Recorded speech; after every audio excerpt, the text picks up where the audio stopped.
Supreme Rice. Since the 1930s, supporting Louisiana farmers and communities throughout Louisiana. To find out more, go to supremerice.com. Live at lunch. You are looking live. Live at lunch. Live at lunch with Ott and Hanny on 104.5 ESPN, Baton Rouge. What the hell's going on out here? Now, here's Jimmy Ott and Charles Handegriff. Yeah, for some reason or another, you sound a little taller on radio.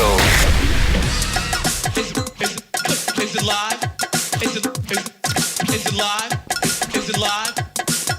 From Rufino's on Highland Road, Lock of the Week Friday, presented by Tex Morrison. Edward Jones Investments rolls here in the 10 o'clock hour. I'm Charles Handegriff, along with former Tiger Richard Dixon. Jimmy will join us in the second hour of the show today. Lots of picks coming from our friends, fellow handicappers out in Las Vegas during the show today. You know the drill for Lock of the Week Friday. Rich, how you doing this morning? Doing good, doing good. The Lions. Big win last night. Big win, 4-1 now. 4-1. We got a couple big games coming up. Has your agent requested a contract extension yet? They're waiting to see how these next 4 games go. Wow, what athletic director are you working for, man? One. Most of them just hand out contract extensions. Yeah, shoot, I'd love a nice buyout right now. You didn't want the job in the first place. All right, so bye week for LSU, and does it come at a good time? I guess. Those things are always kind of subjective, but I say no. You say no. Okay, well, let's start there. Why would you say no? Getting embarrassed and have to go sit and think about it for another week. Okay. You don't get to shift your focus to the next opponent. I mean, you truly, when people talk about, like, Monday we watch film, after that we don't talk about that game anymore. You're focused on the next week, getting ready for the next opponent, new game plan.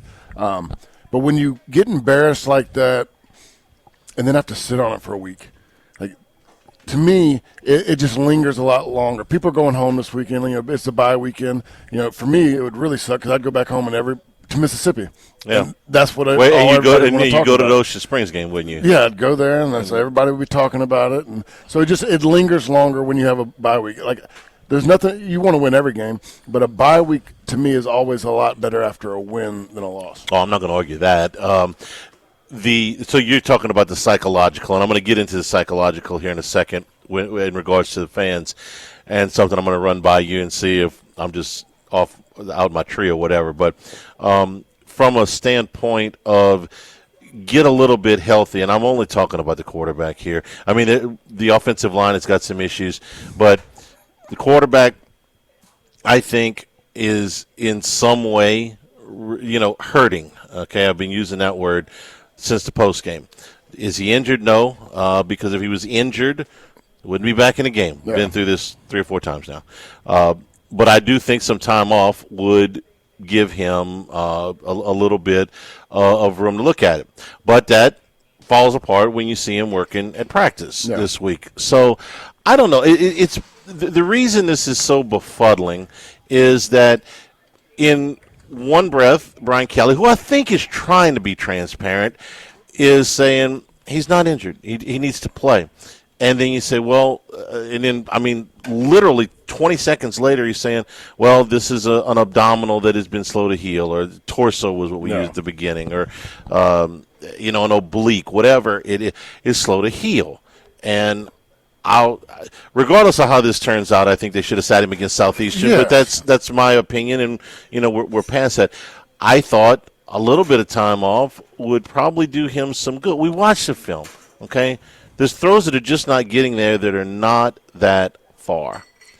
Let's start with I'm sorry, you wanted to say something about the injury before. Yeah, to me, it's just, like you said, it's so contradicting. At one point he's not hurt, he's fine, he's ready to roll. Then he's like, it's a slow healing injury. Early on when we first found out about it, he's not going to get right to the bye week. We're like, okay, then why don't you sit him against Southeastern? So it's been so much back and forth. It's just, to me, like, if I'm Nussmeier, I'd for the scouting purposes, I'm injured. I'm playing through something. But then you got the coach saying he's good. It's so confusing to me. And he doesn't want to talk about it. And I'm guessing that's something he's been instructed to do.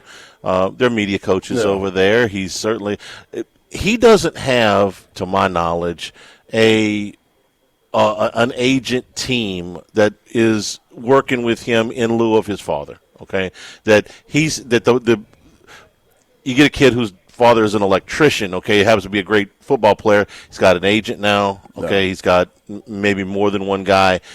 But for Nussmeier, and I think he does. I know he's got somebody. Him and Brian Kelly have the same agent. He's got somebody representing him. But as far as the football advice from, I got to think that's coming straight from his dad. Okay, I mean it should be.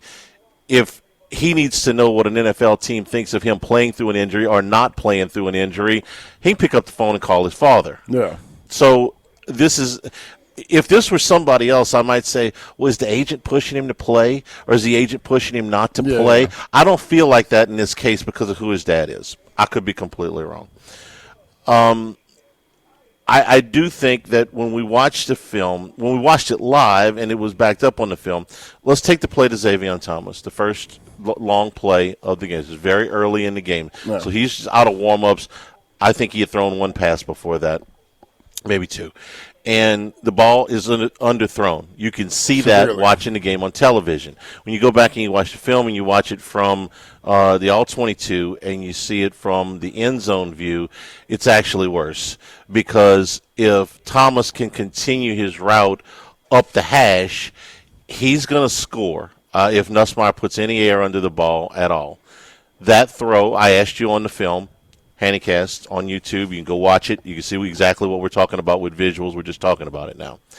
I asked you, he set up, planted at the 25-yard line, and if he had thrown the ball where Thomas breaks open and puts his hand up, where that ball would have landed had Nussmeier put some air under it in the center of the field. And you said you thought about the 35-yard line. Yeah, it's 35, 40-yard. Which is about a 40-yard throw from where he set up to throw. A 40-yard throw for him that's not something that you should have to heave. Yeah. Ball doesn't get to 40 yards. He throws it well down towards the other side of the field. Probably a 32 to 33-yard pass. I mean, with no steam on it. Yeah. And to the point where the safety, who is on, I'm trying to. I know I'm doing radio here. Yeah. Go see if you can describe it better than I'm doing. Safety doing 7 yards off the left hash. Yeah. Thomas is running about 4 yards up the right hash. Okay. Where he throws the ball is in the middle, and it brings them back to each other. I mean, it is a hair away from getting intercepted. He almost brought the safety from the far other side of the field back into the play. That's not a throw that a healthy quarterback makes. Okay. He was under a little bit of pressure. Mubenga got hit and knocked back on the play, but he had time to plant and set his feet. Throw to Hilton later on, that's just a complete underthrow. We saw the ball to Aaron Anderson sail on him. Yep. That gets Anderson up in the air. He comes down from way high up. He's out of the rest of the game. I think he came back in for one play, tried it, and ended up leaving. There's at least two or three more that we saw that he doesn't even throw that are down the field. Okay, he's not comfortable enough to make those throws with enough oomph on the ball to get there. On the other hand, we watched a play.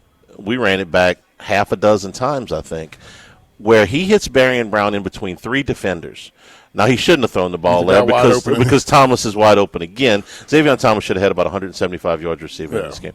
But he hits Barrion Brown with a throw that's got – I mean, this was a laser. This was right in there. He fits it in between three guys at about 15 yards. I mean, it had to be fast because, I mean, like I said, there's three guys on him, and he zips it in between all three of them like a laser.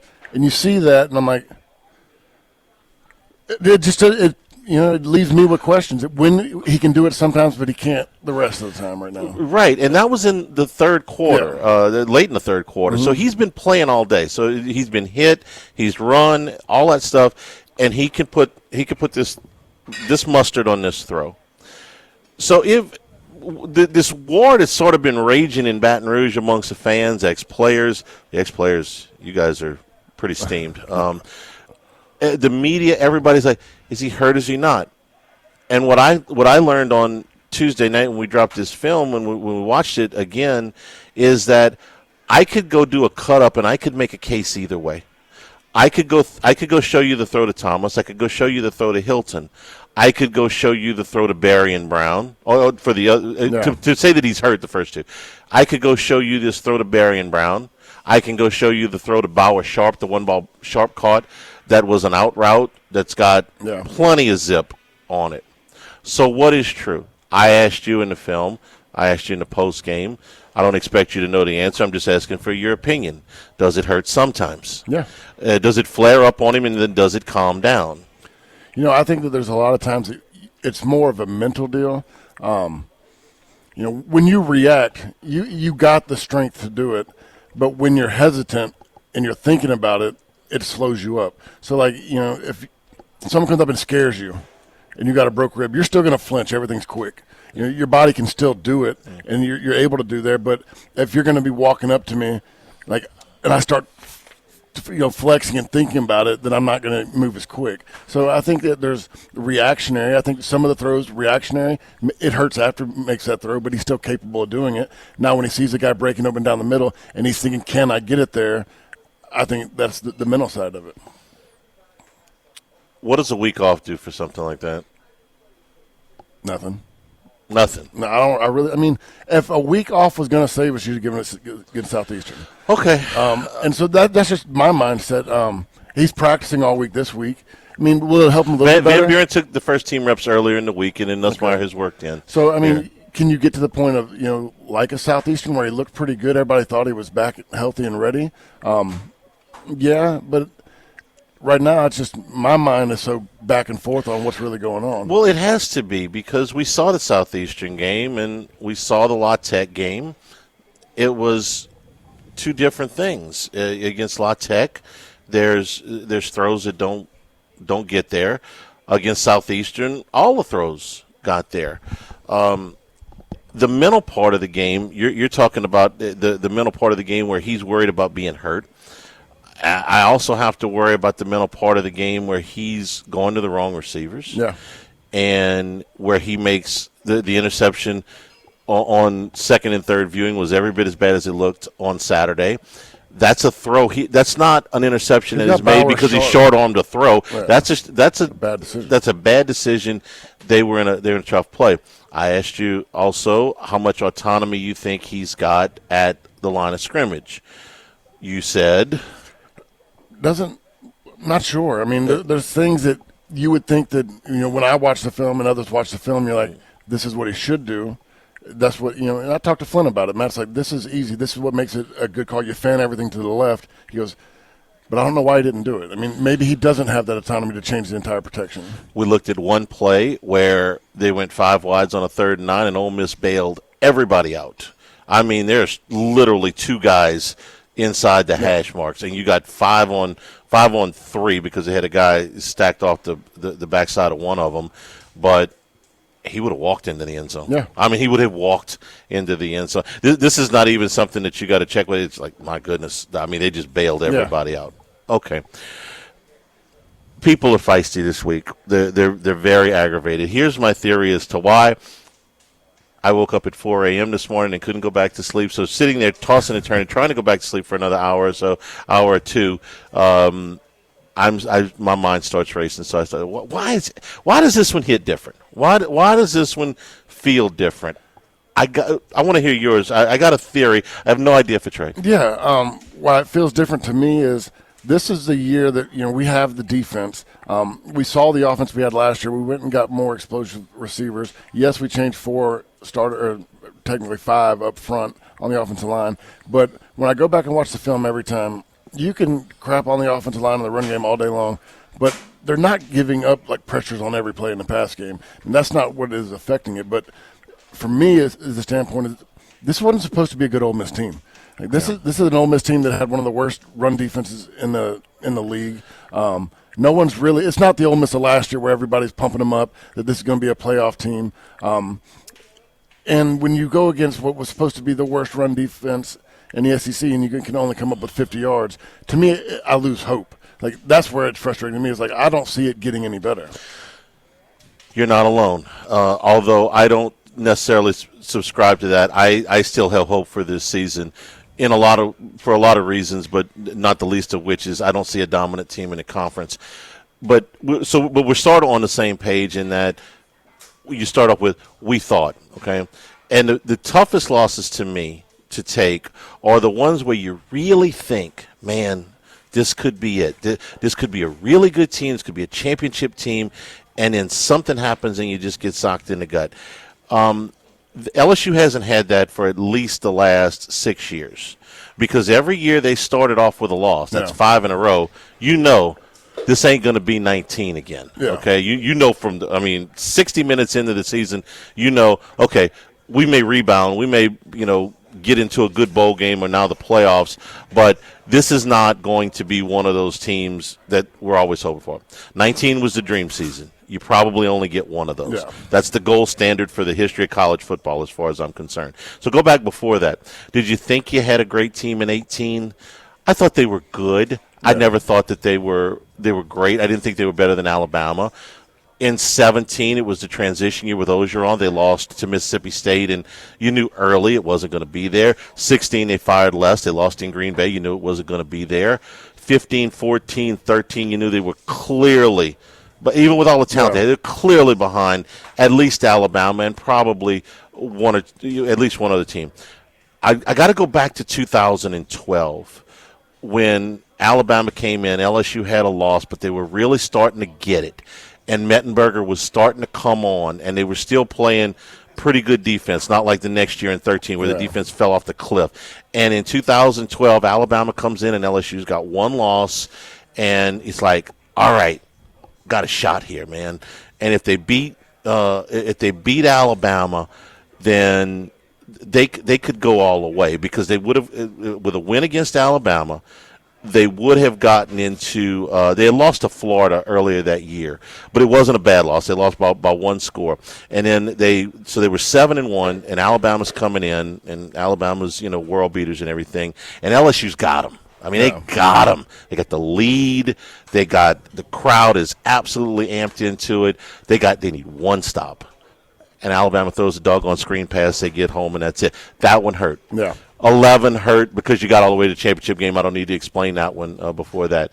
And before that, I got to go back really to 2006 when you guys went to Auburn, and I still think you got robbed. Yeah. Okay? Because I thought 2006 was now in Florida, you kind of did it to yourself because Jamarcus had the bad turnovers. But at Auburn, I thought you got screwed. Okay, so if I had to pick out 3 losses from the last 20 years, sorry to do all this, I'd pick Auburn in 2006, the championship game in 2011, the Alabama game in 2012. Games. This is just me. Yeah. I thought that's a championship team.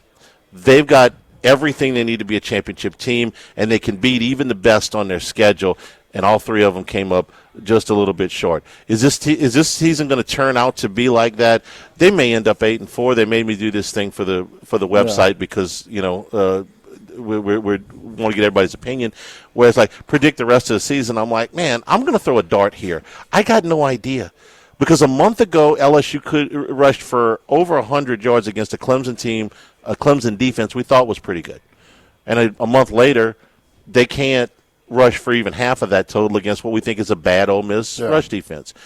And against Clemson, Nussmeier makes this throw on a dime to Berrien Brown. Should have been a touchdown, got called back. He can't make that throw right now. Yeah. Can he make that throw in a month? Can they run better in a month? I don't know. So it's a dartboard throw. So at the end of the season, they end up 8-4, and you're like, you thought this could be a championship team? Yes, strike me down. Coming out of Clemson, I thought this could be a championship team. No doubt. I mean, we got the defense. We hadn't questioned the offense in 4 years, 5 years, whatever it's been. And when you finally we've made up for it in the last 5 weeks. Yeah. We're here at Rufino's. The restaurant opens at 11 o'clock. Appetizer features include the savory goat cheesecake. This is whipped honey goat cheese along with mushroom drizzles and Italian cheeses with the orange beret blanc.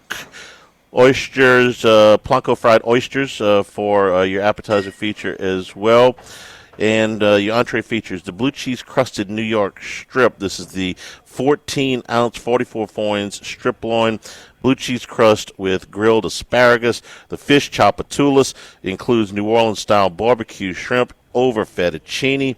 And the dessert feature is olive oil cake. Hey, Popeye! Candied pistachios with your olive oil cake here at Ruffino's. Starts at 11 o'clock. Come on and join us for lunch. Live at lunch here from Ruffino's 104.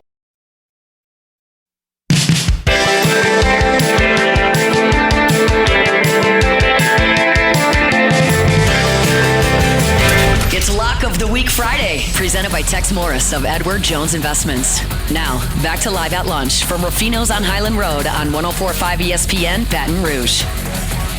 We're also brought to you by the Morris Insurance Group, insuring your big boy toys. If you've got a duck camp, you got a fishing camp, coastal property, you need flood insurance, Morris Insurance Group urges you to look again. If you think these hard-to-insure properties and items are difficult to get a good policy on, let the Morris Insurance Group help you out. You get a quote online at morris-ig.com for your boats, for your trailers, for your tractors, for your motorcycles, for your ATVs, for your RVs, all of them available at the Morris Insurance Group. Also, auto, homeowners, and commercial insurance available. Call 201-0007 here in Baton Rouge, 225-201-0007. Ask for Buzzy Hydell. He'll help you out. Or go online at morris-ig.com. Let's talk a little bit about personnel up front on the offensive line, since that was an issue. It has been an issue for them. We saw Carius Kern. This is a guy that we both went out to practice in August and liked.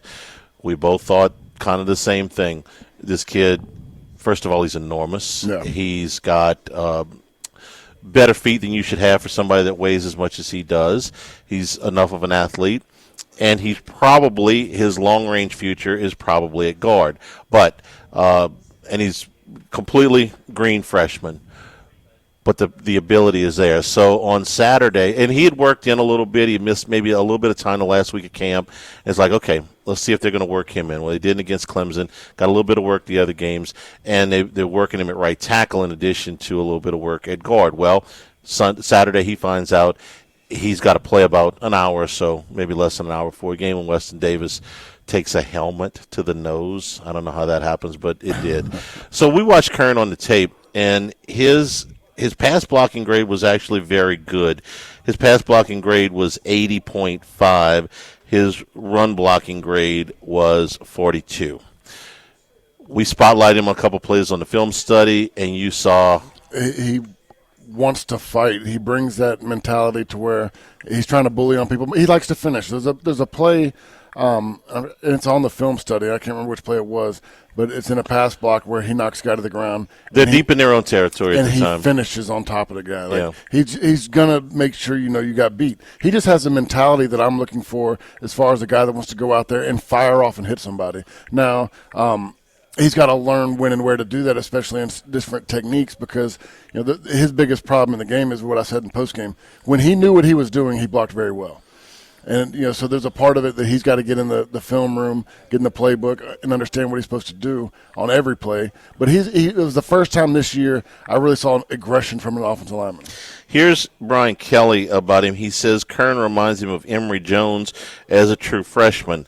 Technically not very sound, but fighting for dear life and very active. Had a lot of hustle errors, but he's hustling and playing physical. Yep. That pretty much matches what you just said.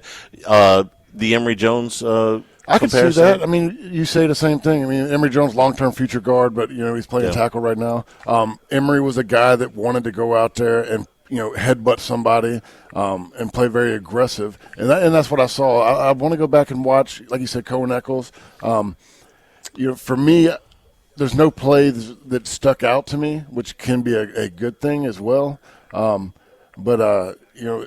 We just need some new life in that offensive line and guys that want to go out there and hurt somebody. I think Eccles, not quite as – I don't think he's got quite the potential that Kern does, but I do like him. He's another gigantic guy, and he had their best grade in pass blocking against Ole Miss. He was 84.6. His run blocking grade was 55. So Mubenga, before he left with the ankle sprain, was a 62 in pass blocking and a 57. A 62 in pass blocking and a 57 in run blocking. So his run blocking in this game, was just an eyelash better. His pass blocking was nowhere near what Eccles did. Let me do the comparisons because that's kind of what we do here. I see some of Emory Jones in Carius Kern. I think Kern is a bigger guy. I think he's wider than Jones was as a freshman. I think Jones was probably a little bit better athlete as a freshman. He was a little longer, a little leaner, and he could. I keep remembering that play when T-Bob almost came out of his shoes when Jones made the play on the punt return and makes a tackle in the open field. I forgot. It might have been against Tennessee, but it was a great play for a kid 300-plus pounds. I'm like, wow, look at that. I don't think Kern can make that play, but I don't need him to make that play. Right. But I do think that Kern is more physical at this point in his career than Jones was, and I think he's nastier. I think this kid is just mean, and I mean that in a good way. Mean at the snap, mean at the ball, and gonna come get after you. He dresses like a mean offensive lineman. When you see them big boys roll up and let their bellies hang out and at the halfway, they don't care what anybody thinks. Those are usually your mean ones. Well, Eccles reminds me a little bit of a young Trey Turner.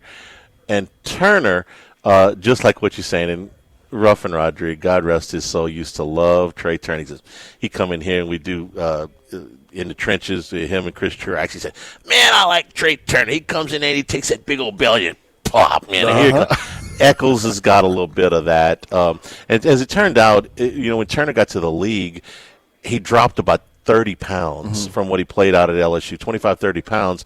And I was just, wow, man, I wish you'd have done that here because it ended up getting him a $60 million contract or whatever. That's what I think Eccles could be.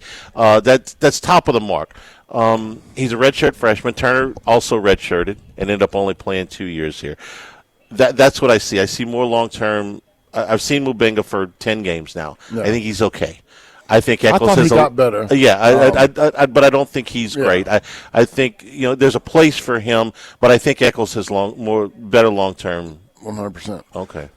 For me, I thought Mubenga came along at the end of last year, was doing better so far this year, but there's a few plays that are just non-negotiables for me.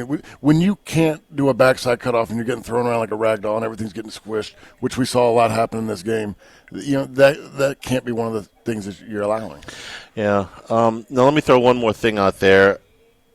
I had this idea before, and I don't think it's going to work, but I'll run it by you anyway, which is Kern's probably a guard, right? Well, you don't have another tackle really, but you could. Josh Thompson played some tackle at Northwestern. It's probably too late to do this, but if you wanted Kern to play guard and Thompson to play tackle, you did have an off week. I've been given no indication that is going to happen. I would. Just an idea. My point against that would be is that you want your guards playing with your center the longest. That's where the communication starts, and they move communication outwards. Yeah. Kern being the point where his only issues in this past game were the mental side of understanding the playbook. You can help a tackle with chips and with tight ends. It's hard to help a guard. Okay.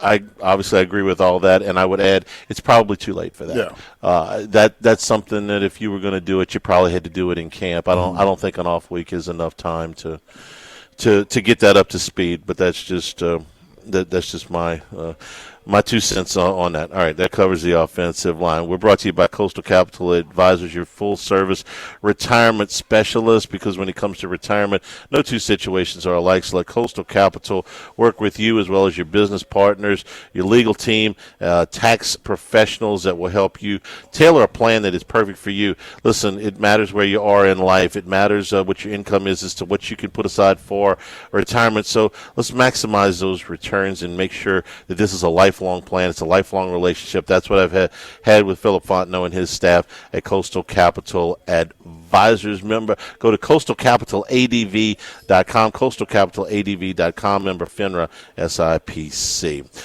We'll take a break, come back with more here at Ruffino's Lock of the Week Friday.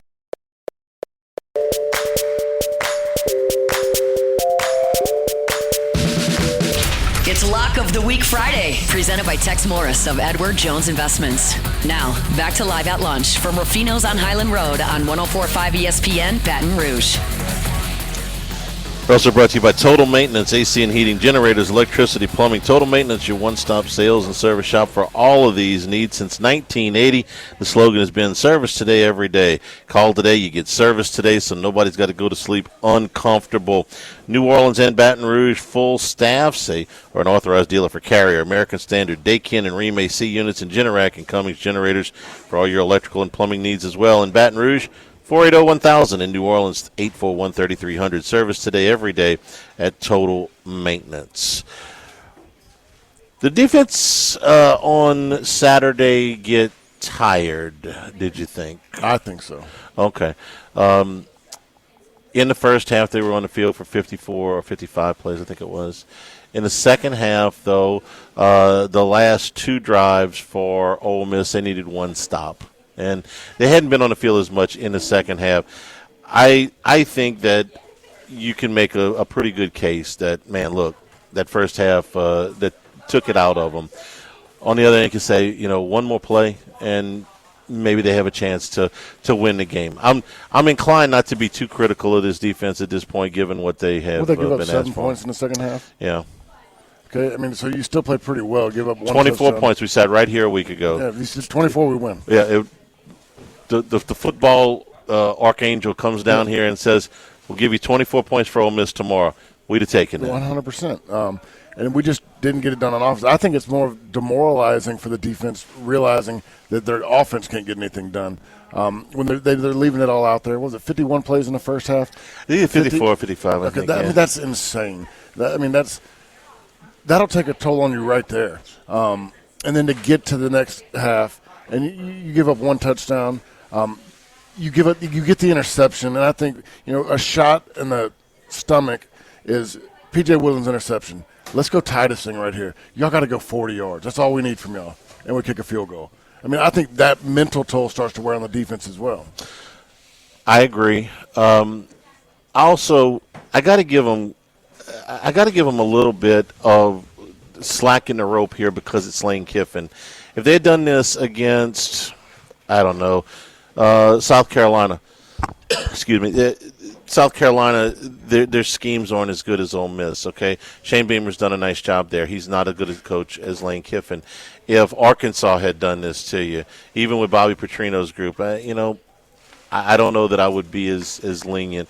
Lane Kiffin explained the play that we had on the film study where he just gets LSU in a bad numbers game. Yeah. The play down by the goal line. I mean, they start off with 2 receivers over to the right. We're outnumbered. I think we got 6 guys to the right side of our defense, 5 on the left. They motion, let's say the running back or wide receiver out to a bunch set, and they're playing 3 versus 2. I mean, that's one I think we had a timeout. I'm screaming at the TV. We're all screaming, call a timeout. There's nothing. You're outflanked. But, that's part of Lane's deal is he gets you set up.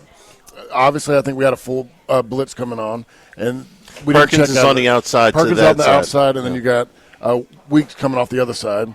And we don't check out of it. We don't motion. I think the communication was a little bit poor on our end, but I mean it's a no-brainer. I mean they're getting a 3 bunch set versus 2 guys. I mean we're outnumbered. He's good at that. Yeah, he can set things up. You got to give the guy credit.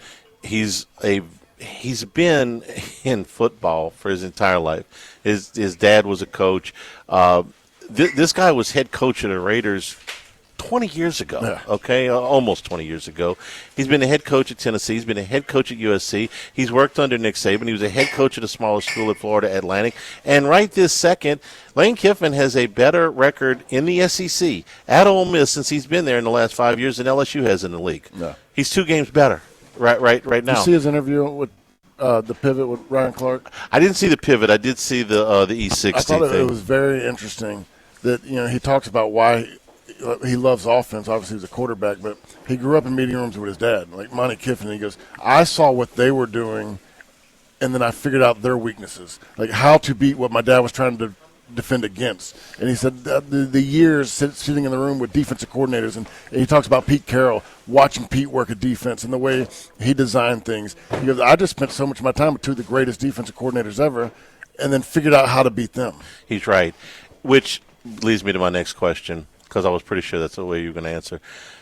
The self-scouting that goes on in in the off week, don't you take your offensive film, even if it's just a little bit, run it down to Blake Baker's office and say, how would you defend us?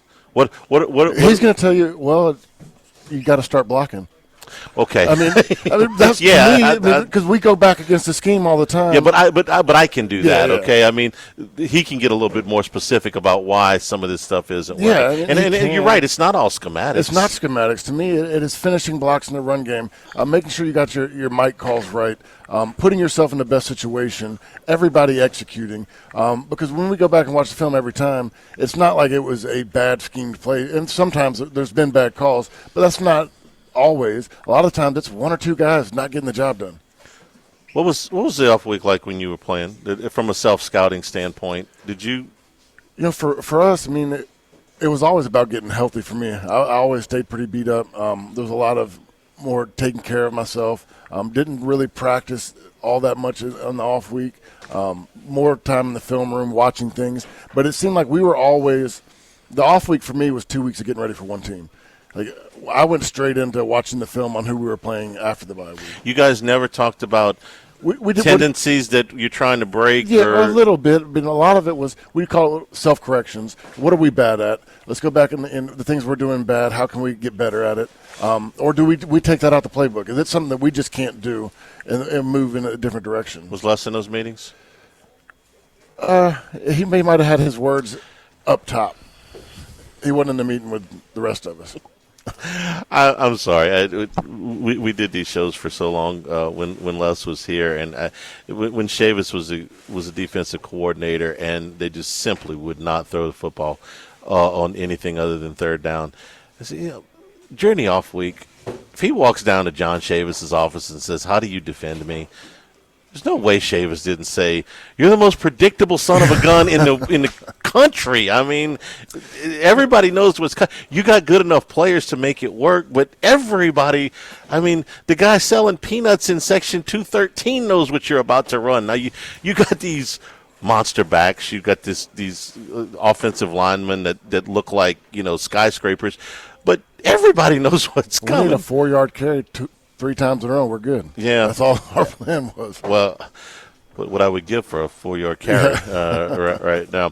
If you're watching on YouTube right now, what is going on behind us is they are not moving us out, but what they are doing is this is the last part of the bar renovation. I think the last part of the bar renovation. All the new chairs are here today. Yeah. So we're going to take a break. We're going to swap out our chairs. We're going to get new chairs, and we're going to come back and finish up the first hour. We're here at Ruffino's. We're also brought to you by Louisiana Health and Injury Centers. Dr. Michael Goff and his staff helping you deal with pain, as they have for our family for years. You've got back pain, neck soreness, things that are keeping you from getting around real good, keeping you from getting a good night's sleep. If you're tossing and turning thinking about LSU's offensive woes, then get them to at least help you take the physical pain out of it. They'll talk with you, figure out what's going on there, target those problem areas, get you into an exercise and stretching routine that'll loosen things up, and then if you do need to graduate to a dry needle or electric nerve stimulation, cryo or ultrasound therapy, it can help you out with those things too. Airline Highway, Plank Road, Jefferson Highway near Drusilla, Dr. Michael Goff, Louisiana Health and Injury Centers. We'll break it here. Log of the Week Friday, presented by Tex Morris at Edward Jones Investment.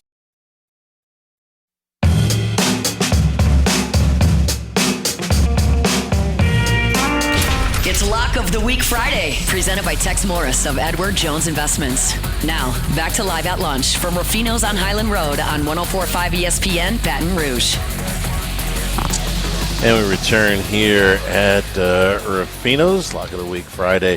All right, Rich, let's take a look at some of the other games in the league tomorrow while we got a minute here. I remember you saying, I forget which year it was, LSU lost a game, and you said, man, it's going to be a month before I can get right because there's nobody else to play. You lose the opener, and then it's like 3 rental wins that come up before you get to play somebody that can really change your mind. I give you the University of Texas, okay, who lost their opener to Ohio State and have spent the last 3 games beating up on inferior competition. Price of poker goes up a little bit tomorrow. They're playing at Florida, which is not exactly – a juggernaut, but is way better than what they've been playing. And in Florida, well, I think you know their story. They're 1-3. So, what say you on Arch Manning down to the swamp? Man, this is going to be an interesting game. Like you said, it's going to be the best talent they've seen in the last 4 weeks. They're going to see a great atmosphere. I think that, the back's against the wall for Florida. I mean, they did this last year, I believe, after having a rough start to the season, finished pretty strong. Flynn he's picking up Florida to win this game. But, yeah, it's definitely going to be the toughest matchup. I'm going to look forward to watching it. I find myself torn. When we get to the pick section of the show today, it's not going to be one of the games that I pick. No. It'll be one of the games that I watch with great interest. But I can't I can't pick it. I'm dying to see how these two quarterbacks play tomorrow. So that's just it's a stay away spot as far as wagering, but I'm really interested. Vanderbilt and Alabama. So game day. Top 25 match. Game day going to Tuscaloosa because Vandy's coming to and town. one of the teams undefeated, and it's not Alabama. That's true. That's insane. That's true. Alabama's a 10.5-point favorite. They lost in Nashville last year. Alabama is the poster child for why I'm not giving up on this LSU season, even though some people have, said, they're going to go 7-5 or 8-4, or even 9-3. I'm done. Okay. A month ago, Alabama looked like the coach was on his way out of town, the quarterback was lost, and the defense wasn't hustling. A month later, they look a lot different. How's LSU going to look a month from now? I don't know. But they're here as a 10.5-point favorite in Vandy, scoring a bunch of points and giving up a bunch of points. Yeah. So I don't know.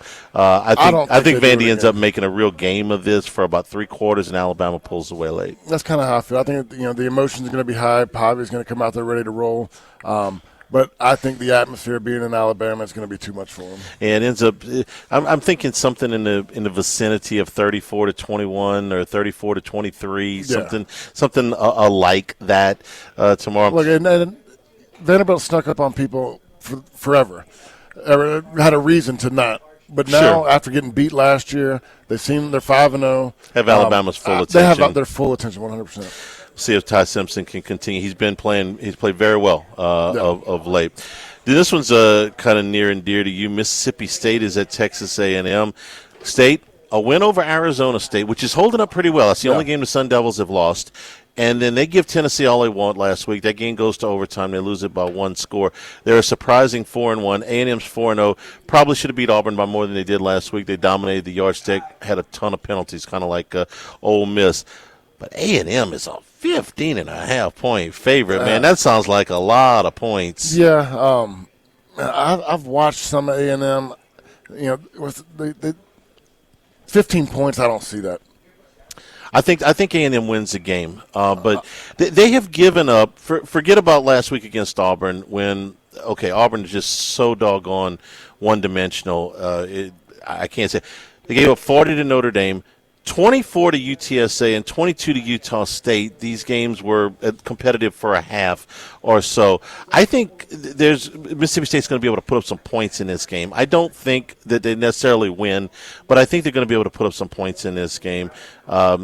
I think they keep it within that margin. Yeah. I think this game should be closer to like a touchdown, maybe an 8-point spread, and A&M getting a lot of love. Go Dogs! Enjoy your day off tomorrow. Yes, sir. We'll see you next week. No podcast next week, but we'll see you next week on Friday.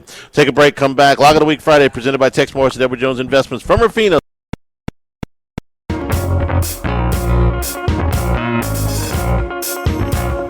It's Lock of the Week Friday, presented by Tex Morris of Edward Jones Investments.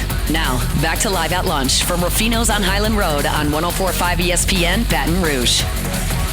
And return here, Lock of the Week Friday at Rufino's. And Jimmy, just because we knew you were coming, have a seat in your brand new chair here. It's cozy, huh? They are cozy. It is the new car smell here at Rufino's, man. The new bar stools. All delivered less than an hour ago, and they are here all the way through. Suede? Yeah, no, this is linens. Town. I was wondering if a little bit more cushy for the tushy. Is that what it is? Yeah, that's it. I got it. Can I get one of the old ones since we've been sitting on? I mean, I feel kind of nostalgic. I want to put one in my man cave. I think they're in the parking lot. You can grab one. Grab one. I can hold you for a sec before they're going. So, good morning, such as it is. If you had the Rams last night, which I know you did, and the 49ers get that game in overtime, man, there was a lot of things in this game last night. Everybody's going to focus on Kyron Williams' fumble at the 1-yard line, and I understand why. Okay, if they go in there, most likely they win the game. But the Rams had made mistakes well in front of that, and not just the missed field goal and the missed extra point, although those were glaring.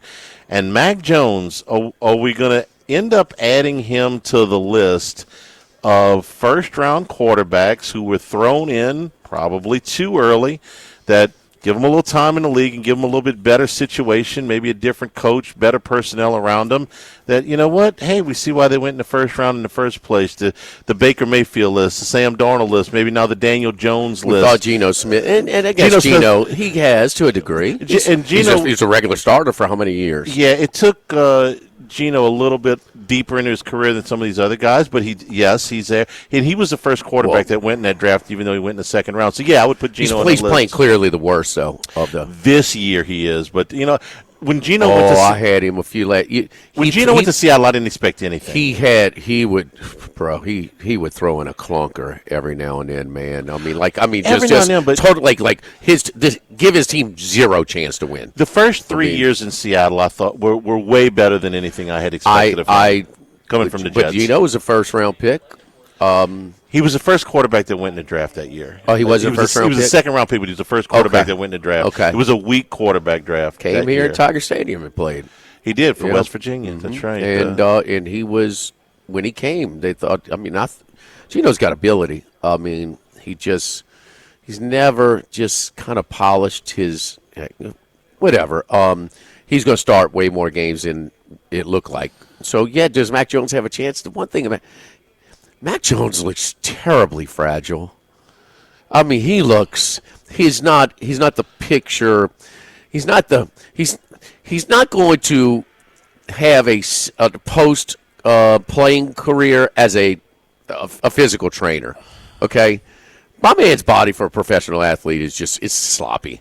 His ass is sagging. Everything, Charles. Way too early. The guy is.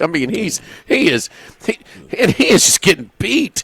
I didn't know we were going to be talking about saggy asses. I thought he got beat up last night. He gets beat up. I just don't. He hung in there though.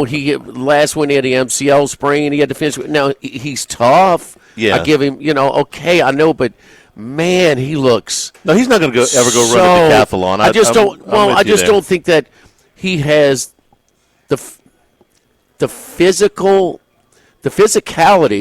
the durability of all these guys we're talking about, and that's because but damn it, if you put 16 on him and ran a highlight room, you couldn't tell, because the only difference is Montana never got hit like that. Okay, Jim Burt hit him one time. Okay, yes. He snapped him in half. The famous play with Jim Burt hit him. Okay, he was phenomenal. I called him Mac Montana. Okay, he was phenomenal. He would be bam, bam, bam. Then is Kendrick born with Jerry Rice? Because for a while there, it looked like there wasn't anybody in the state of California could cover him. It looked like they were. A lot of stuff was underneath. 49 attempts, was it 7.5 yards an attempt? For such a high completion percentage, they kind of but he was just so sharp. He was really, really sharp. Purdy can't play that good. He can't. He can't play that good. He can't play better than what Mac Jones played last night. And with all that, with him playing at his best, and them, and I thought they did a poor job of not really no. We're going to have two guys wherever McCaffrey goes. He's not beating. He had a little bit too much space for me. It wasn't a ton, but he had more than he should have. I don't care if other guys are you're going to beat me. Somebody's going to, because he's getting his touches. You know it. He's getting his targets. He's getting his carries. You know it going in. And so it's kind of like a deal where L.A. came in not respecting their opponent, got behind 14-0, and then they start playing. Well, that's kind of too late sometimes, and it proved that way. And then you got one kicker's hitting a 60-yarder, one kicker. It's not a doink, but it's a dink, huh? Maybe a nick for Les Miles, huh? A nick? A brush? Kiss? Huh? A kiss? A kiss? Oh, wait, yeah, we go. Saggy ass and a kiss. Yeah, there we go. right. We're off to a great start. And it was a government shutdown, too, huh? For a couple Larry! of days. Yeah. But you know the one. Yes, you know the I one. did. I tried to claim it as a win. I almost tried to put it in our standings. Almost get him. And you called me out.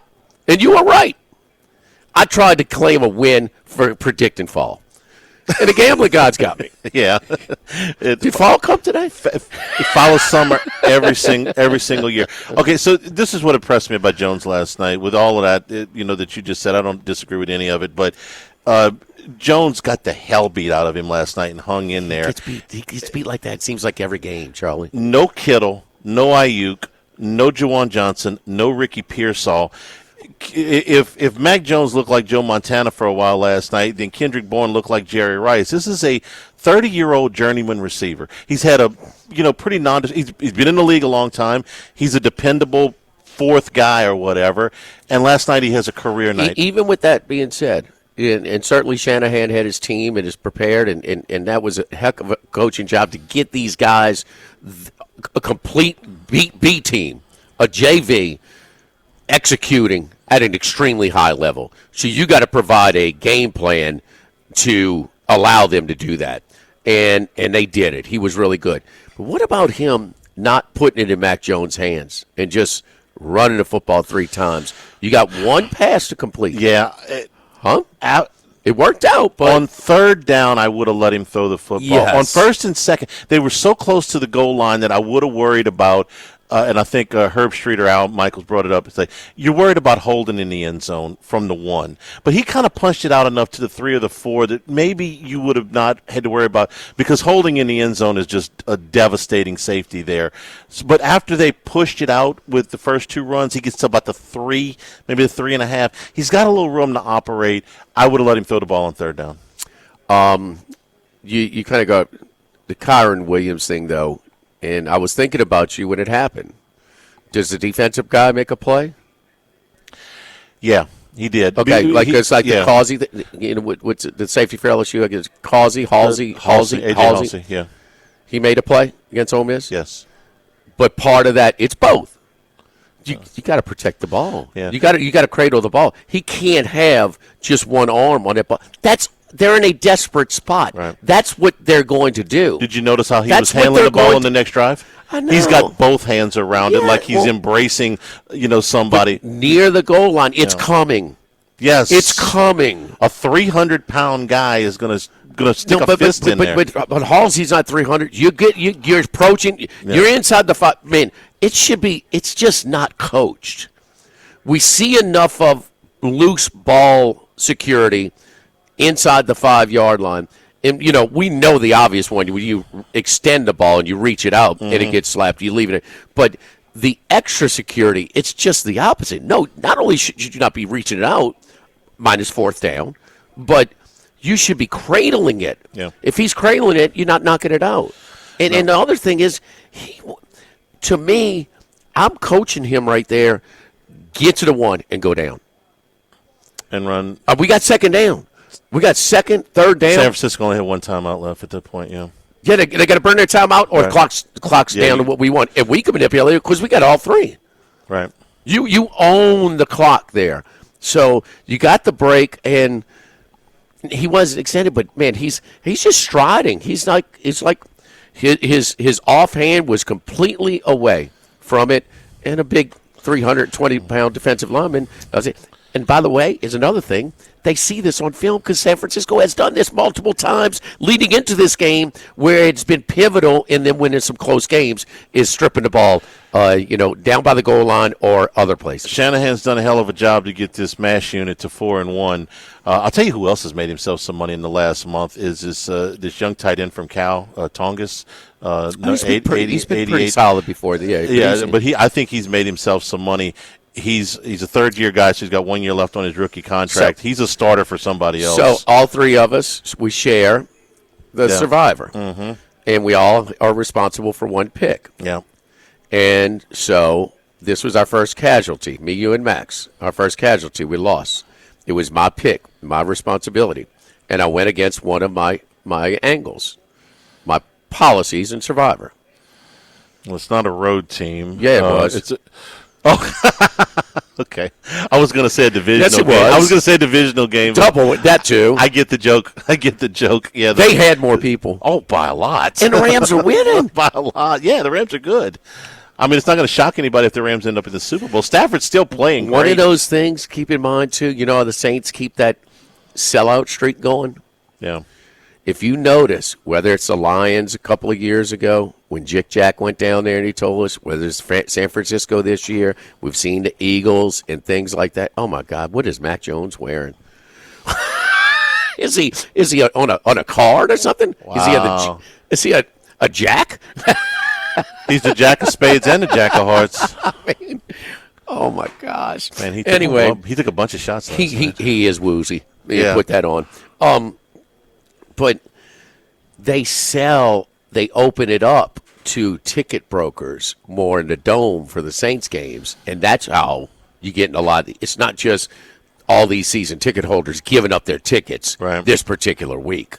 You know, it's some of them don't allow that, but that's why they getting secondary market is pouring in. So we're speculating how many people in the survivor pools nationwide took a hit on the Rams. They were a survey of other ones, and we won't know this till the deadline comes out tomorrow. But they're looking at around 30%, which is a high number. So last week the Bills were the biggest. They were the biggest favorite in the league so far this year at 16 points or so against the Saints. About 20%, but see, Buffalo presents an interesting conundrum 2 weeks ago because they were playing the Dolphins on a Thursday night where they were huge favorites. 10 days off to play the Saints at home where they're huge favorites, and then they're big favorites again this week against New England, although that would scare me. And then they play the Jets at home. And yeah, I mean, Buffalo's one of the top 2 or 3 teams in the league, so you're going to have plenty of options for them. What last week that cut into some of Buffalo's too, that Houston. That was going to be Houston's biggest favorite. Yeah. That was going to be their in their schedule, the projected that they would be the biggest favorite. So they ate up a lot of the pool last week. You got 3 other favorites that are north of a touchdown. The Bills are 1. The Lions are 1, although they're on the road, and the Cardinals are 1. And then the Colts are just under a touchdown favorite at home against the Raiders at 6.5. So 30%, we'll see. When it all settles. In game, I'm looking. I mean, because you're behind. At one point, the Rams were catching 4.5 live. Okay, and then and so I'm trying to protect a little bit if we're going to lose this survivor entry. You know, I mean, we're 4 weeks in. It's worth it's worth more than it was, but we got a long way to go. But still, and finally, what do you think it was when the punt went down, tie game, to the San Francisco 2-yard line? It's maybe 6-7 minutes ago in the game, something like that. I forget exactly. When the punt, it was tied 20-20. Yeah. And it went all the way to the San Francisco 2. So San Francisco has the ball in a tie game. 8 minutes to go. 8 minutes. 8 minutes exactly. What do you think? At that point, I would say it was probably Rams -3.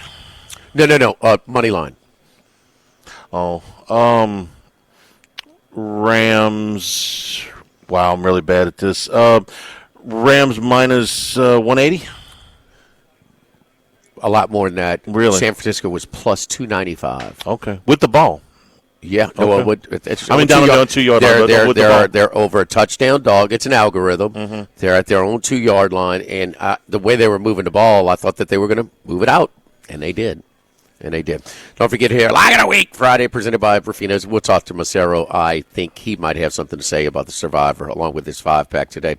So, and he'll also pick one of these things where I pronounce improperly, or he gets a chuckle out of it. But anyway, the Savory Goat Cheese Cheesecake is one of our appetizer features today here at Rufino's. Whipped honey goat cheese, mushroom, duzzelle, prosciutto and Italian cheeses, pistachio crust with the orange beurre blanc. The oyster bordelaise, the panko fried oysters with St. Bruno focaccia, creme fraiche with the bordelaise sauce. The entree features today are our steak feature is the blue cheese crusted New York strip, 14-ounce 44 Farms strip loin, Say that twice. But blue cheese crust, braised turnips, and grilled asparagus. Suggested wine pairing is the Bonanza Cabernet from Fairfield. Fish chapatulas. We should have given him that one to say, huh? Fish chapatulas. Grilled fresh fish from the Gulf, New Orleans-style barbecue shrimp, fettuccine. Suggested wine pairing is a Pejus Chardonnay from Napa. And our dessert feature today is an olive oil cake with a limoncello syrup with candied pistachios. At Ruffino's, live of the week. Live at lunch.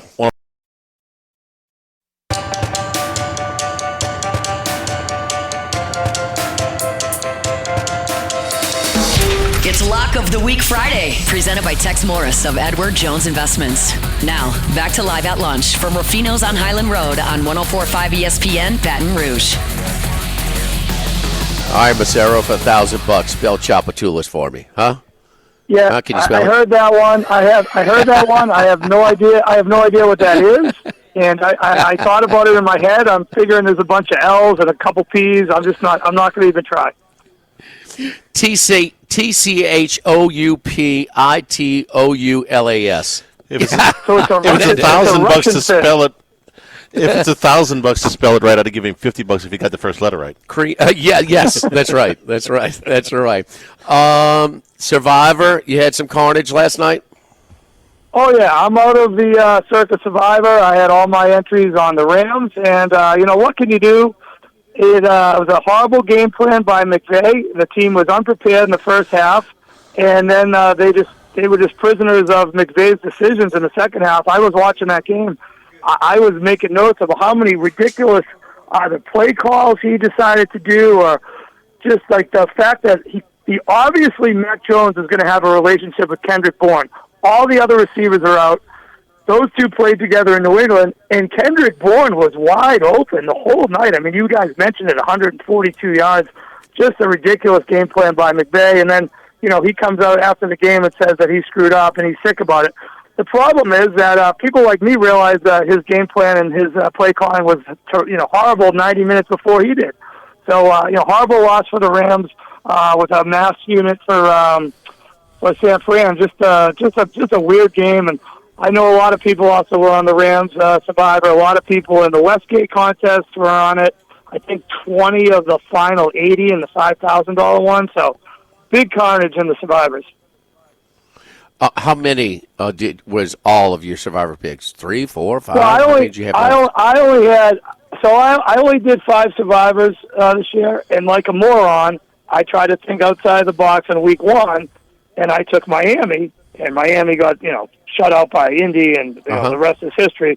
So I only had 2 left, and I thought, let's pop them in Thursday. I had no thought in my mind that Mac Jones is going to look like Joe Montana and Kendrick Bourne look like John Taylor or Jerry Rice last night. I mean, but that was just one of those games, and you could tell when Corum fumbled early on a simple toss play, he looked at it like it was, I don't want to carry this loaf of bread and just whatever. Didn't really even go after it. I just had a weird feeling there that the game wasn't going to go right. And sure enough, he fumbles another fumble on the 1-yard line. How many of those have we seen this year? And they seem to all be going against me, Jimmy. Well, do you remember? Can you remember any that go your way? I mean, well, 1-yard line fumbles and block kicks. The block kick. So, okay, you saw my ticket last week. I gave you guys the over on Sunday, the over in the Patriots game and the over in the Raider game. I took Patriots money line with both those overs and the Raiders money line. And which kick gets blocked? The Raiders kick. That Carlson kid is nails. He's been making 50, 60-yarders his whole career there. Of course, his gets blocked. What happens in the Green Bay game on Sunday night? Blocked extra point. Not only blocked, but run back for 2 points, and then they settle for the field goal late. And then last night, Pinheiro, who's been one of the biggest chokers in the league, hits a 59-yard field goal, then gets the ball that caroms off the post to kiss in. And what happens the other way? A missed 58-yarder and then a blocked extra point. So I rest my case. I thought we're very familiar with the kicking Carlsons from Auburn. They've been excellent, and when he got cut from the Vikings, we thought, no, he'll be back. He'll be back, and he is money. But I'm on Geno, man. Geno made it so much tougher for the Raiders with the 3 picks on Sunday. That's really what killed you. So the other thing is, but I mean, both running backs fumble. You got to protect the ball. He's got to look to go down at the 1 or right by the goal line. It's only first down to bleed the clock completely. You burn their last time out, or the clock runs all the time. You can manipulate the clock. You have 3 timeouts. And Mac Jones, we knew early.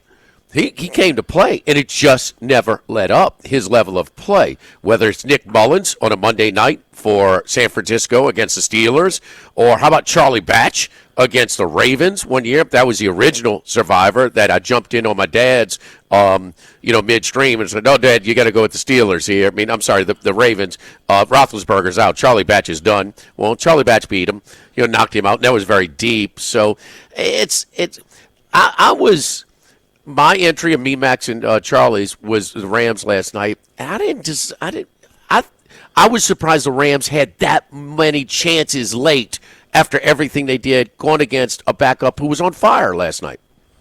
Well, they scored quick. That was one of the things. When they were down 13, they held them to that field goal. They went right down and scored, cut it to 6.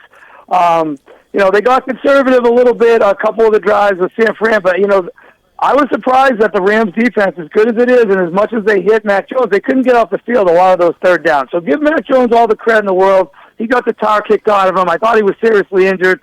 I was never a huge fan of his in New England, but you know what? He makes some goofy faces and he kind of limps around. But he got the tar kicked out of him, and you got to give him all the credit in the world for finally. That was probably one of the best games of his career, if not.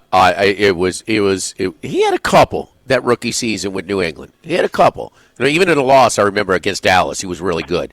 With New England. You going to New England soon? You're going to New England game in Tennessee. There'll be boots on the ground in Nashville as the Tigers will take boots Diego. on the ground for Diego Pavia versus LSU, and then we get a little Drake May. Drake maybe. We'll see if what happens on Sunday night. I'm a little excited for this game. First game I've been excited about in a while. So some good, interesting things happening. The Red Sox and Padres, both of my big futures, kicked the bucket last night, but we hedged a little bit, like you always say to do, and we ended up all right.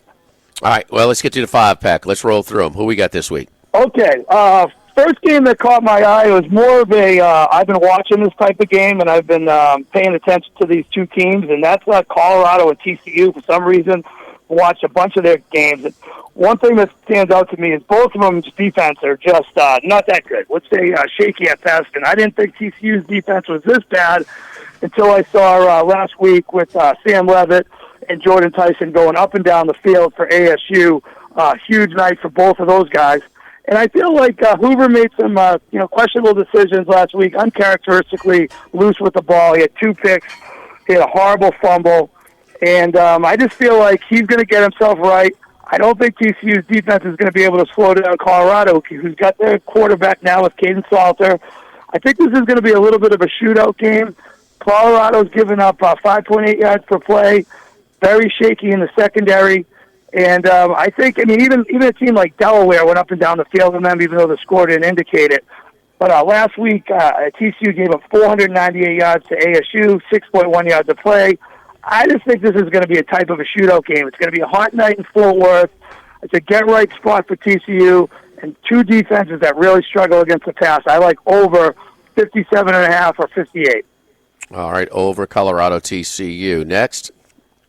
Let's go to the aforementioned Delaware Blue Hens. That's tonight's game. We've mentioned them before. I bet this game last week when it first opened up at -1. We're up to 2.5. I can still endorse it there. Nick Minicucci, been a really solid quarterback for the Blue Hens, 92 141, 65 completion percentage, 1065 yards, 8 touchdowns, only 2 picks. He has 4 rushing touchdowns as well. Now, Western Kentucky, this isn't the Bailey Zappi Western Kentucky team. They have 3 wins. Sam Houston, who got absolutely the doors blown off last night by New Mexico State. They beat North Alabama. That doesn't count. They beat Nevada, who has 1 win versus Sacramento State, and then they got blown out by Toledo. Last week, Western Kentucky eked out a win versus Missouri State, but Missouri State ran the ball 34 times for 214 yards, 6.3 yards of rush. I think Delaware is going to go up and down the field on this team. I think 2.5 still good. They beat a decent UConn team. They had a nice road win last week versus FIU. I like the Blue Hens. I like Nick Minicucci. I think the Blue Hens get it done. Charlie, did Chris just go through Western Kentucky's wins, or was that James Franklin's non-conference schedule for next year? It's way too tough to be James Franklin's non-conference schedule. Next, Chris, your third pick. Who do you have? I like Cincinnati. I snagged this one at a pick. We're up to 1.5 now. I can still take it up to 2.5. Okay. Cincinnati 3-1 off a nice road win at Kansas. They're averaging 6.9 yards a play, number 10 in the country. We've talked about Brendan Sorsby before, having a solid year, 74 for 107, 69 completion percentage, 1043 yards, 10 touchdowns, only one interception. He's also rushing it pretty well, 35 for 227, 6.5 yards a carry, 4 rushing touchdowns. If he's at any other school, he's in the top 20 in Heisman. He's 300 to 1 at DraftKings, something just to throw a flyer on. Who knows? Big 12 is crazy, a lot of stats. Cincinnati, I like as a team. They're a sleeper in the Big 12. I love Scott Satterfield, and I just think this is a good spot for them. Iowa State lost their 2 corners last week. Jeremiah Cooper, 36 starts, 3-year starter. Jontez Williams, 19 starts. So the 2 best corners are out versus an explosive offense. I think Cincinnati gets the job done here. All right, Sorsby, that high-profile standalone game opening weekend of college football. He throws the pick. Has not thrown one since. 10 TDs, 1 interception. Like you said, 4 TDs with his legs as well. Iowa State, their starting cornerbacks, both are out tomorrow. Quickly, Chris, up against the break, the last 2. Okay, yeah, 2 totals for you. Going under Oklahoma, Kent State, whatever the number is. I don't think Kent State's going to score much. You get the number 2 defense in the country, Oklahoma, 3.5 yards a play. And with Mateer being out, Hawkins, who got his feet wet last year in the 7 games, he's just not as explosive a quarterback. The offense won't be efficient. I expect a lower scoring game, go under 52.5 or 53. And then a game that doesn't make any sense to me, I played over 53, a horrible number. We're down to 48.5. I like over Nebraska, Michigan State. Sparty gave up 45 to USC, 24 to Youngstown State, 40 to BC. 129 points, 1,319 yards in the last 3 games. And Nebraska is coming in with the 3rd highest passing offense in the country, 348 yards a game. Raiola is going to blow this thing up. Michigan State gives up 7.8 yards per attempt, 11.6 yards per completion. I don't understand the line movement of this game. I understand Michigan State plays slow, but they're going to have to play a little faster. Nebraska's going to have a big lead in this game. All right. If you want to be entertained on Twitter during the games, you got to follow Chris on Twitter. What's that X account address again, X Chris? Account. It's at Real Gage. That's RealGadge. You will be entertained. How can you not be? Yes. Chapatulas for 1,000. Alex, there we go. Chris, good luck to you, brother. We appreciate it. We will talk to you on Sunday. For Football Sunday? I can't wait. Yeah, I'll talk to you on Sunday. We'll be live at the Westgate. All right, buddy. I appreciate it, Chris. Can you spell Chapatulas without looking? TCHOUPITOULAS. I don't know if that's right or not. It sounded good. OS? I couldn't do it without looking. OS? I've been on that street a million times in my life. It's a AS here on the menu. Forget it. Bam. Okay. I spent way too much New Orleans native. Way too much time at I'm drawing a blank. Napoleon and Chapatinas? Yes, thank you, Charlie. You complete my It's not like I've sentences. never been. Yes. Don't forget our friends at Legacy Title. Chad Reynolds, Legacy Title for all of you real estate closings, 296-0060, full-service title company, servicing all of South Louisiana. Fast, friendly, professional service is what you get when you call Ashley Donald, Mariana Haynes, Adrian Galata, Michael Platt, Natalie and Bradford Smith, 296-0060. Chad Reynolds and Legacy Title. Log of the Week Friday, presented by Tex Morris at Edward Jones Investments from Rufino's on.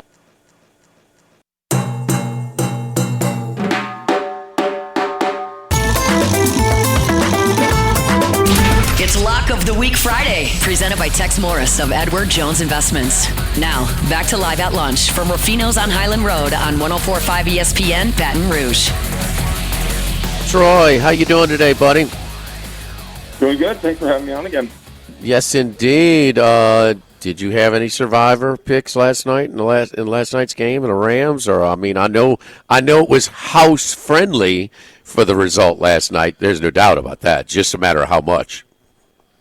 Well, it's interesting. Yes, the House did win last night. No, I've actually bonked on my my Survivor play in week 3, so no worries there. But I was expecting to wake up this morning and look at the data and see a very large win for the sportsbook, and that wasn't the case. It was a very, very tiny win, and it had everything to do with just being a Thursday night game, divisional game, and the 49ers, a consistently decent to competent team that doesn't get blown out a lot, even with battling injuries the last few years, a decent underdog. So we took enough money before the game on the 49ers to win outright.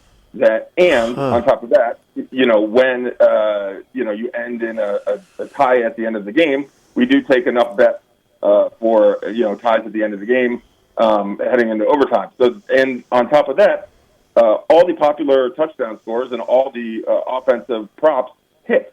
So even though on the spread and the money line it was heavily in favor of the Rams, there was enough other things that went right for bettors that the book only ended up with a very, very small win. I guess like Stafford passing yards over, Kyron Williams touchdown. I mean, Puka in a touchdown. By the way, how did I call offensive pass interference on that? I mean, Devontae Adams has clearly cleared it out for him. But wow, I would have. I know there's a lot of crying today in the survivor pool, the knockout pools. So that usually corresponds with the money line parlays that were busted up. But maybe those aren't. Maybe on Thursday night they don't get started as much as they do in the weekends, Troy? Yeah, for parlays, absolutely. Usually you're seeing same-game parlays on Thursday night having to do with other games on Thursday or potentially Friday college football games. Well, if this game was Sunday night or Monday night instead of Thursday night. Oh, yeah. Okay, yeah, Troy. Unless you parlayed it with a baseball game, because the college football game was an awful matchup last night and a stinky line.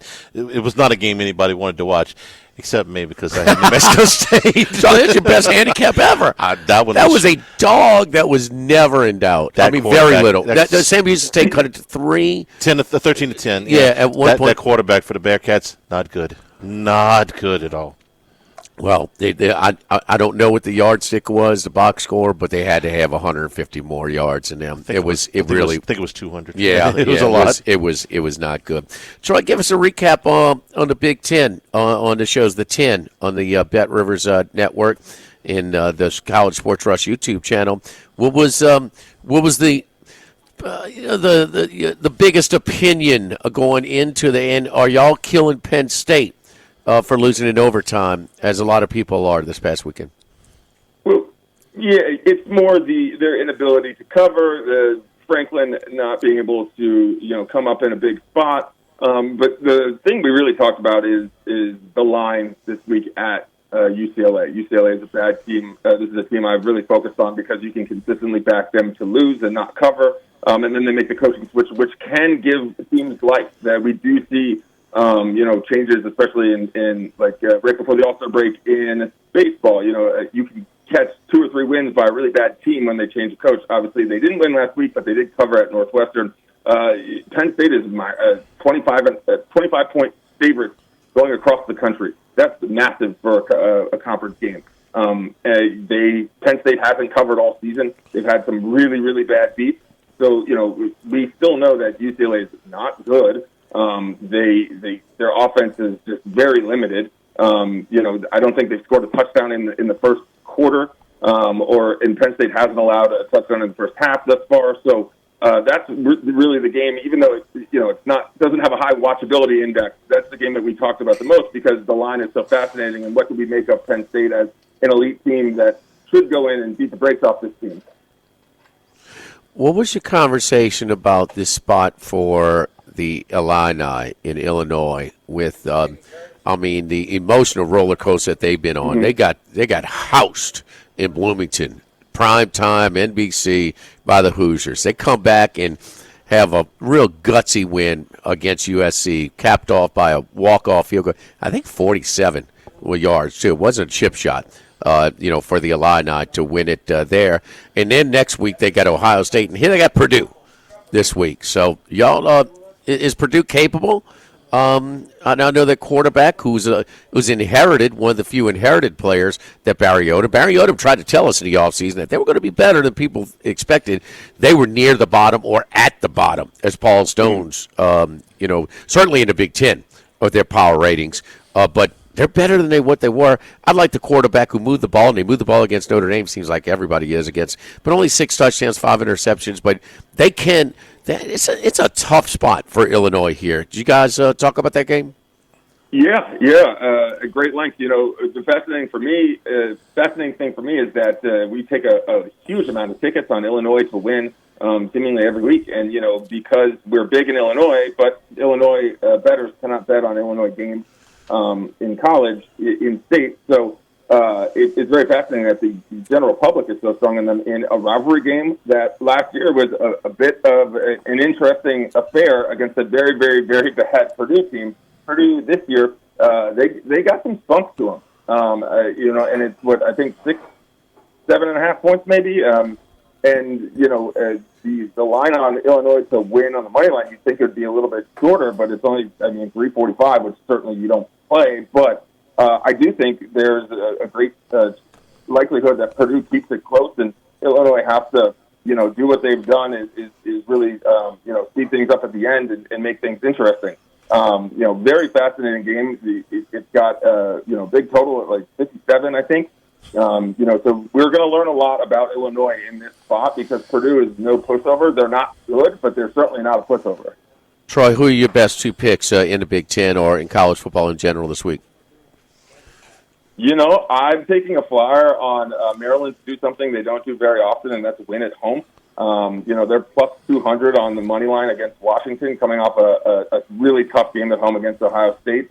Washington was not good on the road last year. They're having to come across the country. Maryland's lost 7 of 8 at home in conference, but their last win was against USC, a bad road team last year. They were 1-5 going across the country. Now, Maryland had to rally back from 14 points down. But I like Maryland to win outright at home. I think they have some explosiveness on offense, and I think they're really starting to move in the right direction under Mike Locksley. Now, I don't know if they're skyrocketing, but they are making progress.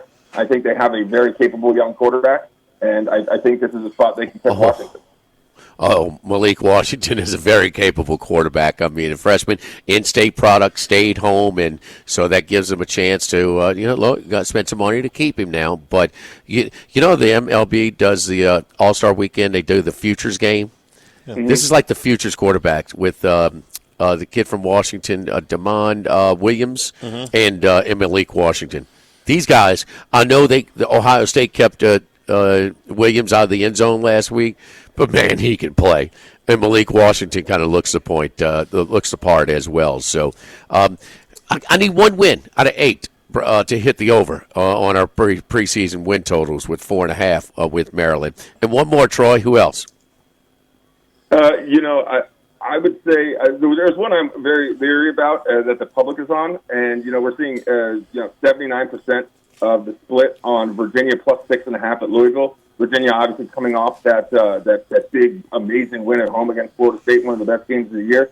I know Louisville is probably not as good as people expected at the beginning of the year, but to see that a top 4 strongest spread play on Virginia plus 6.5 on the road, I'm not sure I buy that. I would probably be leading on Louisville to cover at home. Unranked team, favored against a ranked team. It's one of my angles, and that's usually why it's so public. Unranked team over the ranked team. Quickly, Troy, up against the brick. Any other things that stick out with the public action besides Virginia with that coming off that big win against Florida State?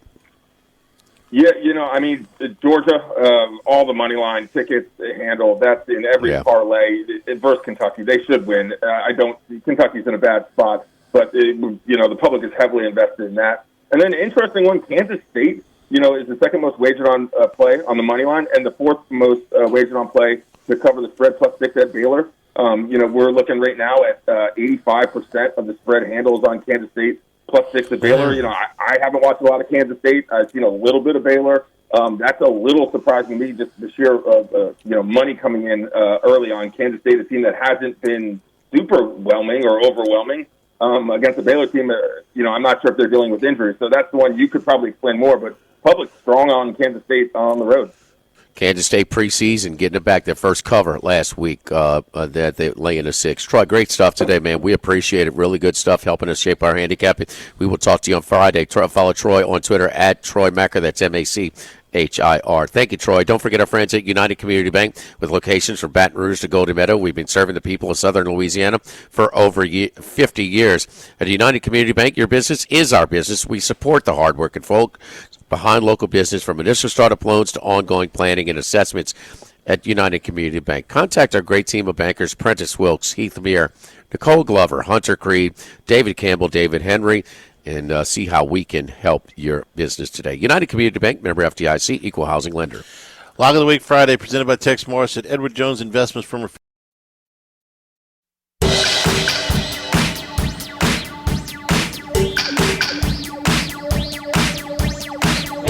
It's Lock of the Week Friday, presented by Tex Morris of Edward Jones Investments. Now, back to Live at Lunch from Rufino's on Highland Road on 104.5 ESPN, Baton Rouge.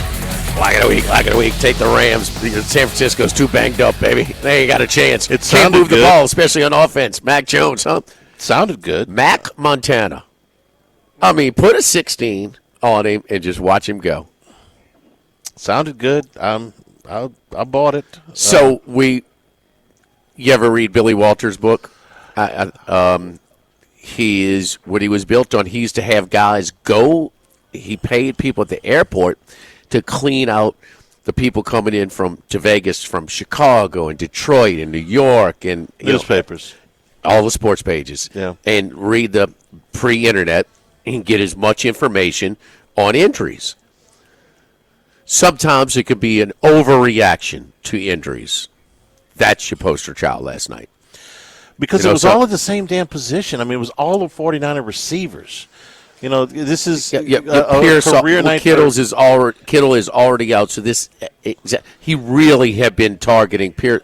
But let me ask you this. It probably would have been more impactful had Purdy played, because he didn't have this relationship with the backup. With Kendrick Bourne? Yeah, with the timing aspect. I can't. Purdy could not have played any better. He could play as good, but and I think that it was sort of a blessing in disguise. And Mac Jones, he was on fire last night. He was fantastic. Dexter Lawrence not practicing for the Giants today, but will play against the Saints on Sunday. Tyrone Tracy back at practice for the Giants. Possibility. It's Lock of the Week Friday, presented by Tex Morris of Edward Jones Investments. Now, back to Live at Lunch from Rufino's on Highland Road on 104.5 ESPN, Baton Rouge. He's out there somewhere in the world. Maybe even your local sports book. Can anybody help us? Let's bring in Bruce Marshall. Brucey, how you doing, buddy? Well, I kind of wish I was a fly on the wall at Arkansas now, because with what Petrino's doing there, I heard that Trump is considering putting him in the administration to take Elon's place at Doge, because he's swinging that hat. Here we go. That makes zero sense to me. I don't know what that means. Doge does all of the cost cutting. Okay, there you go. All right. So I don't think Bobby Petrino for 1 second was the one to fire the defensive assistants. When you're making moves like this midseason, they got some boosters who are very vocal. You want my money, this and that kind of deal. And listen, we watched the defense give up 41 points and 1 million yards against Ole Miss. We watched Memphis go up and down the field, and then we watched Notre Dame, and that was like a JV high school team playing against Notre Dame on defense. I mean, there were nobody around. Yeah. C.J. Carr's been really good. Okay, he's a bright spot at quarterback for Notre Dame.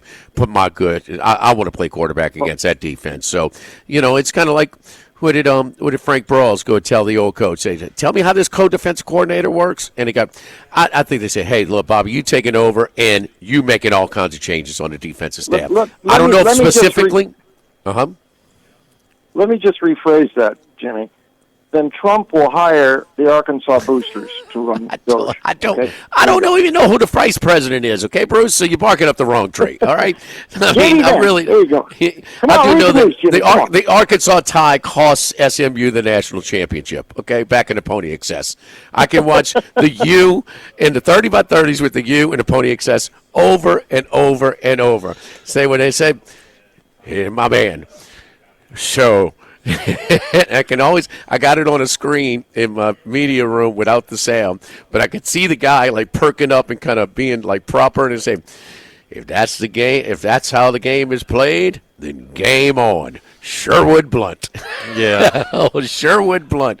So speaking of which, Bruce, you're an unbelievable historian, and we lean on you a lot, but why would Lashley leave SMU, who's got all the money for the player budget, which every coach wants? He doesn't have the nice campus, the stadium, that Fayetteville does and stuff like that.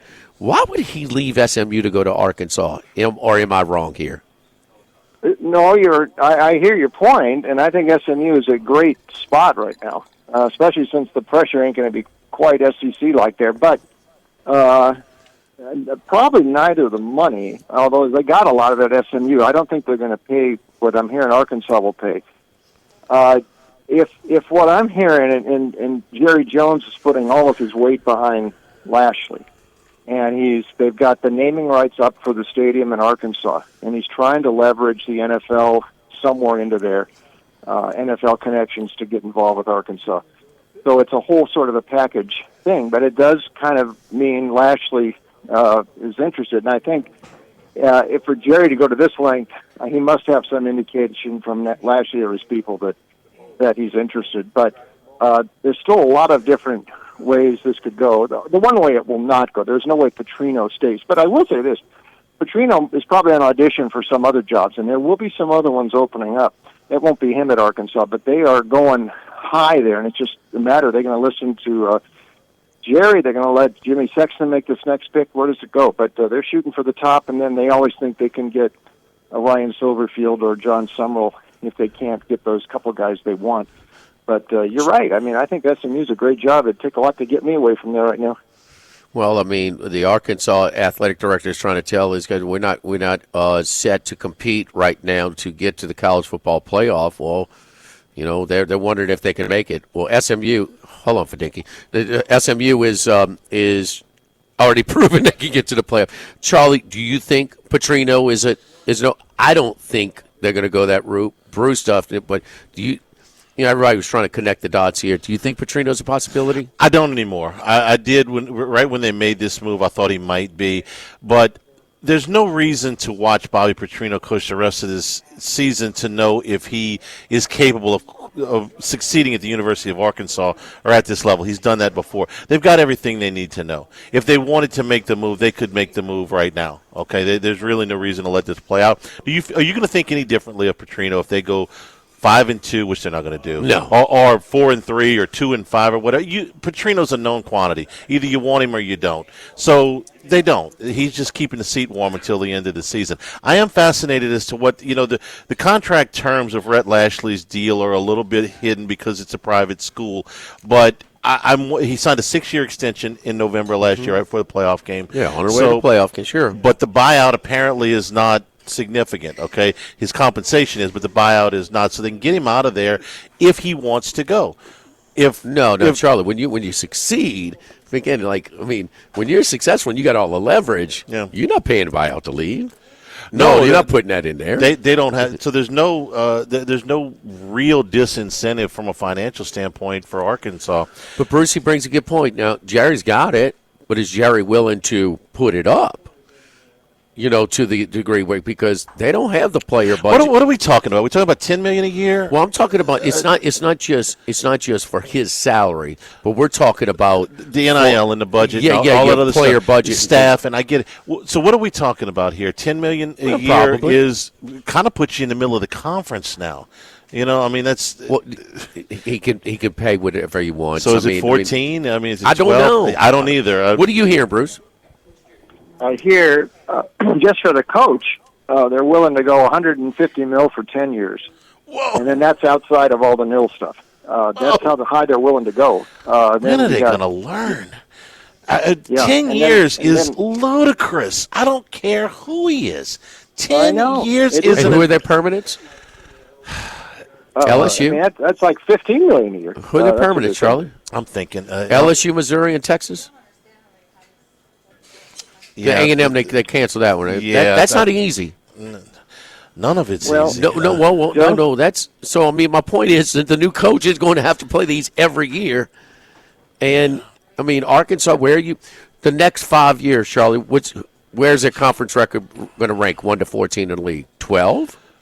Probably. Yeah, I mean, it's a tough spot. The outlier is the Petrino years, okay? That was the only time they were a real player in the game in the league. I know that they made the miracle on Markham. They got in the championship game. They made the SEC championship game multiple times. Okay. But the only time you thought they were really good. They if kind of Lane snuck Kiffin in was in Arkansas, Ole Miss has never been to the SEC championship game. I think Lane Kiffin could probably do at Arkansas what he's done at Ole Miss. 100, yes. He would excite that fan base. They have more money than Ole Miss traditionally. Texas, Missouri, and LSU. Well, the permanent. That's what I said. Okay. I listened to Texas A&M. I'm sorry. No. We remember I'm sorry. The neutral site was going away. Yeah. Okay. Yeah, we talked about. Texas. Yeah. That's right. What's that, Bruce? They're going to shoot right at the top and then just get rejected. So, I mean, I heard at the top of their wish list might be Lincoln Riley, actually, but he's got this big buyout at USC, but we're hearing whispers he might want to get back to that part of the country. Is he succeeding at USC that I don't know of? Huh? No, well, we'll find out more in the next couple of weeks because they could be sitting 4-3 in late October, and he's working for an AD who did not hire him, and there's some dissatisfaction there. But he's got a really heavy buyout there. But, again, we'll see. But they will ask. Kiffin is one, Riley is one who is not a Jimmy Sexton guy, by the way. All these others, Lanning, Kiffin, they'll ask about all of them. They'll be rejected probably, but they're shooting way at the top. And then Lashley's coming in here with Jerry's backing. So it's just fascinating. And there could be so many dominoes falling. I'm sure we'll get to Texas and Florida. There could be another one coming up this week, and you could have dominoes falling within the SEC and flying right over the target. Key guy is going to be Jimmy Sexton, as usual. If Oregon's administration it gets thrown off by Arkansas offering a job, that'll be the dumbest thing since LSU did with Les Miles. Yeah. Anyway, Oregon to Arkansas. Didn't we see a guy turn that down once? A pretty prominent basketball coach. Didn't Dana Altman take the Arkansas job for about 5 minutes? He did the call on the Hogs and said, "Man, it's too goofy for Forget me." about it. Yeah, he was there for about. He got on the next return flight out. He did the calling of the Hogs there. Brucey, one more thing before you get to your picks. For coaching for coaching firings, UCLA. After they lost at home to New Mexico. Arkansas, after they lost at home to Notre Dame. Virginia Tech, after they lost at home to Old Dominion. Oklahoma State, after they lost at home at Tulsa. Sunbelt Billy is at home tomorrow. What's it, 2 touchdowns, 3 touchdowns? How bad does it have to be? And is his job in jeopardy this week with this Texas game? And how about the sharp money that came in yesterday, driving that line all the way down to 4.5 for a little bit yesterday? Yeah, I think that's all right. Everything is spot on there, Jimmy. I think he is in trouble, and immediate trouble. If they lose contact in this game, depending on how it looks, 2-3 touchdowns, I think that would probably be it for him. And then the feeding frenzy starts at Florida. Regardless, this is sort of do or die for Napier. I don't think he lasts to Columbus Day if he doesn't come close this week. That would be 4 straight losses, and this team had some high expectations. I do think, though, they had the whole Lagway thing with him not having a real fall camp, and everything was rehab for him before that first game, and they wanted to get him ready for that stretch of games, but he just did not have the proper prep in summer because they were just trying to get him rehabs and he wasn't taking the normal practice reps and all. This is just here, I'm way up the rumor mill again. What I hear is Eli Drinkwitz really would like that job. That's just, let's file that away, and we'll readdress that in November or December. By the way, the guy who is the new AD at Memphis, at Missouri, Laird Beach, used to be at Memphis. And if Eli leaves, there's your spot for Ryan Silverfield. A lot of dominoes to fall, I know, and there's others that would fall as well. But that's just what I'm hearing in early October. With this new era of player, but the coaching carousel starts way earlier than it used to. It used to carry us through December, huh, Charlie? November and December. Now it's in September. No, absolutely. If Florida hires Eli Drinkwitz, that is a very good. solid hire. Yes. I mean, I would rather them screw up a lot. Very worse similar than to Mullen. Yeah. Mullen, his problem wasn't on the field. No, he was a bad recruiter. Mullen's problems, and now, you give me a big enough checkbook, I can recruit. I don't need 8 Bruce, let's get anymore. to your top 3 picks before we get to your NFL pick as well. Who are we looking at this weekend? Yeah. By the way, the one guy all these schools should be looking at is Barton Simmons, the GM at Vanderbilt, guy from 247. That's the guy you should hire because he is brilliant. NFL this week, interesting. Okay, I'm going to stick my neck way out here. I'm going to give Denver a shot to win this game outright in Philadelphia. My gut feel is, and this would be the Broncos haven't really arrived. I beat the Chiefs that game last year. Mahomes didn't play. They should have won the game at Kansas City. But the other games, the Baltimore Buffalo games last year, they weren't close. This is the one Denver could make its mark. I think the Eagles are living on borrowed time here a little bit. I don't think they have come close to hitting stride yet.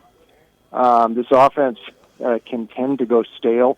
I mean, Hurts did not complete a pass in the second half last week. Yes, I know they had a lead, but I'm already talked about history. This reminds me of 1977, Broncos Super Bowl year. They went into Oakland, and the Raiders had like a 19-game win streak. They were the defending champion. They thought nobody could touch them, and that's the game Jim Turner caught that big field goal touchdown. Denver won 30-7. That just sort of bopped in my mind here. I think Denver gets them. I think I'm going to take the Broncos in this one. And one other one, I'm going to give you the Bucks too. I think there's no way this game with Seattle is anything but close. The Bucks play every game down to the wire. Even I know the margin was 8 last week, or 6 at the end with the Eagles with the safety, but they were down there ready to tie the game or a chance to tie the game right at the end. Every game is close. Seattle's games are close. You give me any points at all in this game, I will take them. With the Bucks and Baker Mayfield, it's going to be close. I'd rather have the points, and the Bucks could certainly win this game by 3. So Tampa Bay would be my other one for Sunday. All right, both catching 3.5 right now on the road. No doubt Philadelphia's gotten a fair share of the 50-50 games to this point. And you go on money line on the Eagles, right? On the Broncos, right, Bruce? You say you like them to get them out, right? Yeah, I'm going to go. Let's go for the gusto here. Why not? Oh, look, Charlie, split them up. Sprinkle. But plus the 3.5 and on. I'm just clarifying. He's making the picks. Charlie is interested in backing you, Bruce. So that's our bookkeeper is not here today. Max is not here. I'm trying I'm taking the minutes. Very good, very good. Brucey, what about college in tomorrow's slate? A lot of home dogs might be appetizing. Yeah, they could. A couple visiting dogs too, and I'll go to one right off the bat, Vanderbilt. And I mentioned Barton Simmons a minute ago. What he has done in the portal, I mean, there is a real art to this.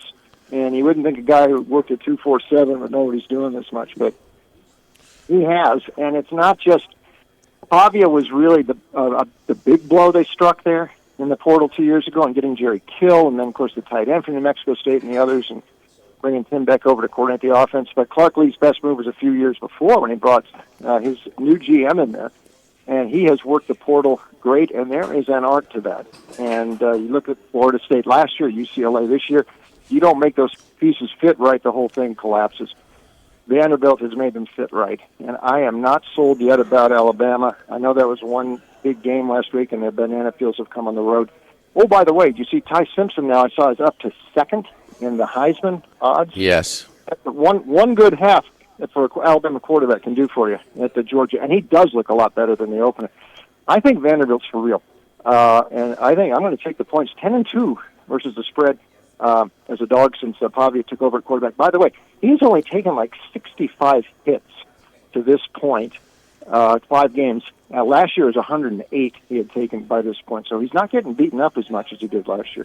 And, of Very course, smart. they controlled the clock ball for 42 minutes that game last year. So Vandy is one. Okay, let me go to the Big 12 for a couple here. I'm going to give Kansas State a shot. Two seasons for Kansas State, and losing that game at in Ireland. I mean, that looks like it is a real negative for teams that lose that game. Look at some of the ones that lost the Emerald Isle Classic in recent years, and everything kind of went wrong for them. They had a good FCS team. They really got by Army, really awkward, and then that game at Arizona was kind of close, but they lost. You look at Avery Johnson; he was not doing it the first month. He was also sticking in the pocket a little bit too much, and the thought there is that his connections were telling him, you want to be an NFL quarterback, learn how to be a pocket quarterback. Yeah. And listen, he is better off with his legs. And that off week, which came at a great time for them to reset, that Kleiman and Matt Wells, the offensive coordinator, sort of told him, look, you get moving again, you make plays on the move, and that's how this offense gets going again. Well, they did that against UCF last week. He had his best game by far, 75 rushing yards. He threw 25 passes, but several of those were on the move, and that's how he does it. I'm disappointed in Baylor. They've already lost 2 games at home in Auburn and Arizona State. And, oh, by the way, Auburn, which is pretty one-dimensional, they couldn't slow Jackson Arnold. If Avery Johnson wants to run, I think I will give him a shot, and I'll give Kansas State a shot there. There's 2. Interesting. I'll jump to the ACC next. Unless you want to comment, Jimmy? No. That's an interesting angle. I agree with it because Avery Johnson is more comfortable with his legs still, and I can't fault him for trying to develop as in the pocket. A guy like Michael Penix was kind of a tuck and run guy early at Indiana, but not the case at Washington. We tell you, a guy who is developing for the next level though, it's a guy we know well. He doesn't run at all. Is Mensa. He can move, but he doesn't run at all. Interesting homecoming back to that. Bruce is taking all the family across the Bay Bridge to Berkeley this weekend to go see Mensa in his San Luis Obispo. There you go. I'm sorry, Brucey. Continue. Okay, buddy. Let's go. Let's go to the ACC then before I get back to the Big 12. Virginia Tech, sort of the same, a little different dynamic, as you mentioned right at the top, Jimmy, about Brent Pry getting out of there. A couple weeks ago, but it's sort of a second season for them. That Wolford game was sort of a reset for them, and last week they won. Now, Philip Montgomery they brought in the offseason to run this offense. They thought that was a really good fit. Remember, Montgomery had been at Baylor when RG3 was there, and also he had several good teams with several potent offenses, downhill running game, quarterbacks with some mobility, doing some of the zone read stuff. And they thought this would work very well with Kyron Drones. Now, the schedule started off pretty darn tough for Virginia Tech, and they just threw them off course. But a lot of people thought this was going to be a dark horse in the ACC this year. And last year, every bloody close game they played, they lost. They had 5 losses by 1 score, and several of those games they could have won. Well, they finally won one of those last week. They finally beat NC State down in Raleigh. And, oh, by the way, in the ACC now, guess what? They're sitting ahead of Florida State. They're 1-0 in the league. So I would give Virginia Tech a shot. It's Wake Forest tomorrow. I know Jake Dickert's got them punching above their weight, but that's what bothers me a bit. A team that's trying so hard at home and just takes these body blows and keeps coming up short. NC State, especially the Georgia Tech game. You can only take so many blows like that if you're a team trying to, punching above its weight. And Dickert's doing a good job getting that team fighting. I'm just going to take a lead here with Virginia Tech. How about that? I'll lay some points. It's on the CW, Jimmy. I know you track that. It's on the CW. I have the CW. Yeah. I have the CW. Brucey, great stuff as always, man. We appreciate it. Good luck to you this weekend. Thank you, boys. Take care.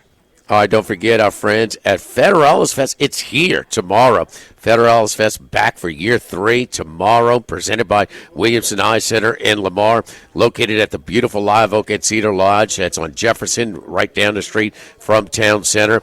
Paul Cawthon, George Porter Jr., Sam Morrow, a great lineup of local and regional acts. It's family-friendly, benefiting the youth-focused nonprofit Be Positive. My buddy Jay Hover from Federalis Fest. I mean, he started the Beauvoir Park thing. He's doing the Live After 5, and he's not just bringing in cover bands here. He's bringing in artists, man, do their original stuff. Should be a great time. I'm going by tomorrow. Take a little break from the Queen in the mid-afternoon and go check out Federalis Fest. Year 3, tomorrow. Looking for something to do in the bye week? Tomorrow, check it out, Federalis Fest down on Jefferson, right down to town from Town Center.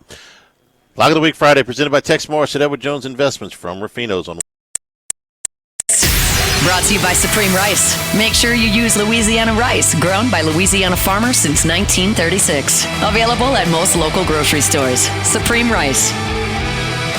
I brought a member of the Supreme Rice staff in to oversee my picks today, right? Yeah, he's trying to. Come on, man. We got a show to run here, huh? Just order your damn food, boy. 3-1-1 last week, so we're ahead of it. 3-1-1. 3-1-1. So we're ahead of it a little bit. Let me start out with a total, just to have a little bit of fun. We had fun with the total last week with Virginia on Friday night. So let's give you Virginia over again against Louisville. This is one of those unranked teams favored against a ranked team. Louisville's a 6.5-point choice. We're going to play the total here over 60.5. Cavs are 8th in the country in total offense, 46 points a game, but they're 64th in total defense. Cardinals 24th in total offense, but they're 37th in total defense. They got 38 a game, and Virginia plays fast. Third most plays run in the nation. Louisville may try to slow it down a little bit, but not overly so. I think this is a game in the high 30s or low 40s for the winner, and they go over 60.5. Going to take Sparty Party. Michigan State catching 11.5 at Nebraska. Sparty can score. 42 against Boston College, 31 against USC. They were never going to win that game in Southern Cal, but they scored enough points to keep it interesting. They're averaging 34 points a game. Their rush offense is good for 154 yards a game. Try not to drool, LSU fans. That's good. It's not great, but Nebraska is 17th out of 18 Big Ten teams. 18 Big Ten teams. I just wanted to make sure we knew how many teams were in the conference. That's for us. They're ahead of only UCLA, who I think right now is pretty much coaching themselves. So I think Michigan State's going to be able to run the football. And how is Nebraska going to score enough points to cover this thing? I don't get it. Where are the points going to come from? They ran it up on Houston Christian. They ran it up on Akron. But against teams with a heartbeat, they were in the 20s, 20 and 27. I don't think that's enough. Give me Michigan State plus the 11.5. Going to take Maryland. We know crab cakes in football in Maryland. They're plus 5.5 at home against Washington. This is just a tough spot, I think, for the Huskies. They're off the Ohio State game, cross country to face an undefeated Maryland team. Look, it's not the most impressive resume, but they're coming off of a road win. This is their conference home opener. Expect there to be a little bit of juice in the stadium. Give me Maryland plus the 5.5 on a straight spot play against Washington. Mississippi State plus 16.5. I thought this was a misprint the first time I saw it. 16.5 at A&M. Look, I know State's coming off an exhausting loss, and I know they're on the road, and I know A&M should have beaten Auburn by more according to the yardstick. Am I making actually the case for A&M? Because I'm on Mississippi State here, but State started the season with a win on the road. They beat Arizona State. That win's holding up nicely. Arizona State, that's their only loss. Then they gave Tennessee all they wanted last week. A&M will usually give up some points. Auburn is just so one-dimensional, but UTSA and Utah State both scored in the 20s. Notre Dame scored 40. State can score. I think they keep this one within shouting distance. I take Mississippi State plus 16.5. And another tough spot play for the Dukies. They got to go cross-country to play in the middle of the night at Cal. Cal is catching 3. We'll take the home dog here. Tough spot for Duke. Off to Syracuse. This is 2 back-to-back road games. Went up to Syracuse, handled Syracuse. It was a rough start for Ricky Collins and a rough start for really the Syracuse offense. Receivers fumbled a couple of balls. So they get away from that, but they got to go turn right around and go cross-country to Duke. Cal's won a couple of road games, so they come home after 2 games on the road. 4 good games and 1 bad one for Cal. We'll say they got another good one in them here for Jaron Keave Sangapulatelli. Jaron Keave Sangapulatelli. We'll take Cal plus the 3 at home against Duke. Sangapulatelli, yes, indeed. Sangapulatelli. I've worked on this. Yes, they got the end silent. Yes, Actually, the end is there's no N in there, but it has an N sound. Take Polynesian pronunciations for 400, Alex. So they get the win on the road last week in BC. It was their travel game last week, from Berkeley to I've been to Berkeley's campus, too. It's so weird. You go, it's 10 to 15 minutes from Oakland, but a world apart. I mean, just a world apart. It's weird, man. It's different. So Duke makes they'll be kicking off 10:30 p.m. Duke local time in the Triangle, Durham, Chapel Hill, Durham, Raleigh, but not for Darian Mensah. Mensah grew up 3.5 hours south at San Luis Obispo. That's right. So he's it's a straight shot there, and so maybe a little bit of a homecoming for him. He has caught fire as of late. He's averaging over 315 yards a game passing, and it's kind of 6 really good quarters. Second half against NC State, and then the game against Syracuse. But he's doing his thing, and Charlie, he's got like maybe 8 rushing attempts on the year. He is passer.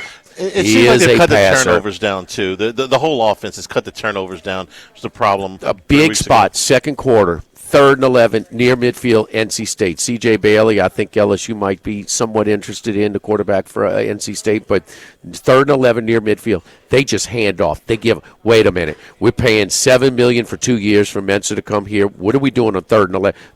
We got to try and throw the ball here. Yeah. I mean, we're not playing Texas defense or LSU's or something like that. And they got that interception. It was a C.J. Bailey. It was about a minute to go in the first half. Duke jumped on 4th down. Well, C.J. Bailey thinks he has a free down. He just throws it. It's a pick. They run it back. It's kind of smart, and Mensah's been lights out since. So just some. You want to talk about these 2 really good young quarterbacks. And Sungapulatelli and Mensah. We talk about the futures game maybe in College Park with Malik, Washington. Mm-hmm. I love how Paul Stone says Malik. But anyway, Malik, Washington, and Damon Williams. So, I mean, this is young. These are good, really good, talented quarterbacks at non-traditional powers. Maryland, Washington, Duke, ACC. Yeah. Now, the local kid, he got benched last week.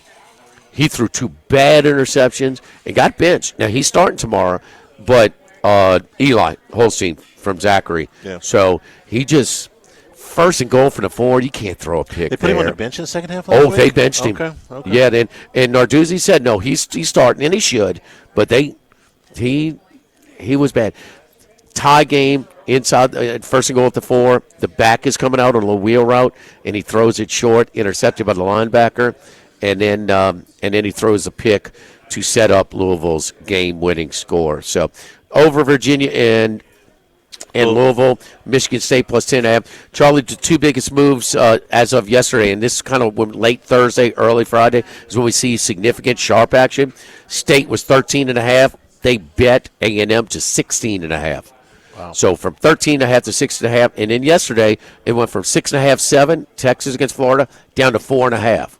It's back at mostly 5.5, most shops right now, but sharp money on Florida and Texas A&M. So, some of the respected money right there. Don't forget our friends at Total Maintenance. Total Maintenance. One of South Louisiana's oldest and largest AC and heating companies since 1980. My buddy Lucas Ragusa, who's worked in every level of this operation for an AC and heating operator. That's why he knows what it takes to recruit people, to operate efficiently. I mean, you've heard the horror stories. Wait, I called him out. I called some AC company. AC unit broke down, didn't get there for 2 days. Not going to happen.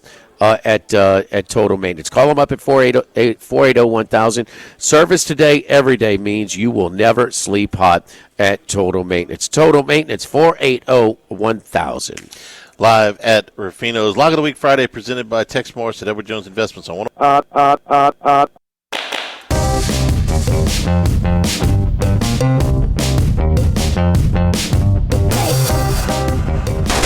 Jimmy Ott's 5-pack of picks, brought to you by Supreme Rice. Make sure you use Louisiana rice, grown by Louisiana farmers since 1936. Available at most local grocery stores. Supreme Rice. All right, Charlie, before we do mine, let's get Max's out the way here. You have his. He was 2-3 last week. He is 15-15, but he lets us know he's 5-1 on his locks. Okay.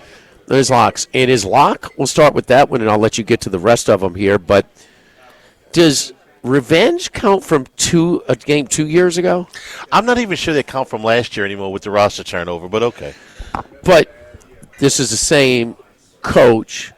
Remember, this was the game that got the whole Coach Prime thing going. Oh, when Deion and they upset TCU. TCU's coming off of a national championship game appearance, a wild card. They were not nearly as good the next year, but they came in 18, 19-point dogs.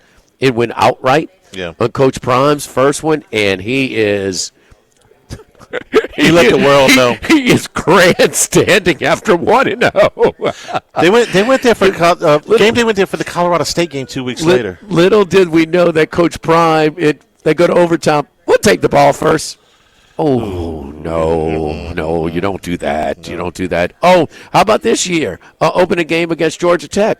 Oh, we're down 7 with a minute and change to go. Got 2 timeouts. Ball at our own 25. Clock runs out. We still got 2 timeouts. Can't cash them in. Use them. I mean, this guy does some dumb things, man. We love Coach Prime, great player, whatever. And controversial, a lot of sizzle, but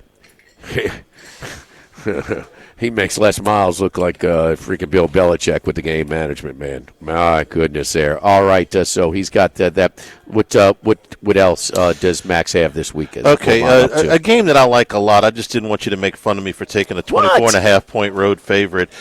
Penn State almost made my card. Minus 24.5 at UCLA. This is an enormous number for a road favorite, but UCLA is basically coaching themselves right now. I mean, they wiped out the entire staff. And Lil Neuheisel calling the plays this week. 0-12 is a real possibility there. Penn State gets minus 24.5. He's taken Florida plus the 5.5 against Texas. Hey, you've seen both of these defenses. How would you compare Florida? Just the defenses now. Florida's defense to Ohio State's defense. Ohio State's better, but Florida's good. Yeah, that's what I think too. And we saw Arch Manning struggle against Ohio State's defense. First true road start. He's had 3 preseason games, 3 round wins to get right. Let's see how much progress he's made. But he flexed up on Sam Houston State. Right, the team that got beat by how many? But New Mexico State without Diego Pavia? I didn't want to ask you the difference between Sam Houston's defense and Florida's defense. I thought that should have been pretty self-explanatory. So Florida plus the 5.5. Kentucky and Georgia, he's taken under 48.5. I don't have a strong opinion there. Kentucky's got the worst quarterback situation in the power conferences, according to ESPN. Turned the ball over. We've seen both of them, not very good. Georgia's going to be in a bad mood, so he's taking under 48.5 there. And the old ranked team underdog to. I'm sorry, the unranked team favored over ranked. Thank you, yes. Cincinnati minus 1.5 against Iowa State. Also wanted to throw this in. 20. He's our weather guy. 20 to 30 mile an hour winds with gusts up to 40 in Lincoln tomorrow from Michigan State and Nebraska. That makes me feel even better about Michigan State plus 11.5. If it's gonna affect the passing games, Nebraska is the second worst run defense in the Big Ten. Michigan State runs it okay. If they can't throw the ball, I love Sparty tomorrow. Love Sparty. Stoops certainly will try and shorten that game over in Georgia. That Kentucky-Georgia, that thing, of course, it's former SEC Eastern Divisional annual opponents, but that thing is going under traditionally for a long time. And the coaches are the same. I mean, Kirby wants to run the ball first. Yeah. Stoops wants to shorten the game. I remember it's like COVID year. We were doing a show in studio, and I got the under. Stoops. This was the coaches did everything they could to keep that game under. I mean, they both were just Georgia's going to win by 10 on the road here, and they're okay. It was crazy. Max 2-3 last week, 5-1 with his lot. Now Penn State is not just that they're mad, but in this spot, Judge James Franklin, will he cover if he has? Will he go out of his way to cover instead of just run the clock out. Yes, he will. Yeah, and it sounds like a lot of points, but does 35-10 sound out of whack? I mean, UCLA's really bad. Really bad. Yeah. 35-10 sounds reasonable, and I think it's going to be worse than that. All right, here are mine. So 3-2 last week, 17-12-1 on the season on Lock of the Week Friday. Unranked team, favored over ranked team in Cincinnati, but it's also Sorsby. Sorsby, since that interception on the last drive on that standalone game opening weekend at Arrowhead Stadium against Nebraska, he has been really good as of late. 10 touchdowns, no interceptions over this spear, 10-1, that ratio, but also 4 TDs with his legs. So Cincinnati against Iowa State. Iowa State's top 2 cornerbacks are both out. Iowa State has played close. Matt Campbell, is he going to be looking to move again? The iron is hot again, but I'm going to take Cincinnati minus the 1.5 in there. 11 lead changes in their win at Lawrence against Kansas a week ago. How about the emotional roller coaster for the Fighting Illini, the Brett Bielema's? I mean, they get housed like nobody's business on primetime NBC at Bloomington against Indiana. Indiana, well, you were talking about the recency bias fade the next week. Indiana had all they could handle, didn't cover at Iowa City against Iowa. Illinois bounced back and won on a last-second field goal, won outright as a 7-point dog against the USC Trojans. Lincoln Riley, another road loss in the conference in the Big Ten. Purdue here is better than what we thought. Now, he's got a third-year quarterback at Purdue. His quarterback was inherited. He didn't bring him in, but he tried to tell us that they were better than advertised.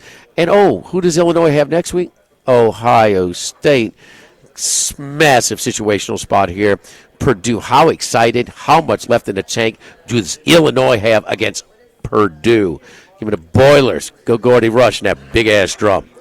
Saggy-ass pants, big-ass drums. What else? Swinging it all back around. Yes, it's fall. Yes. 8.5?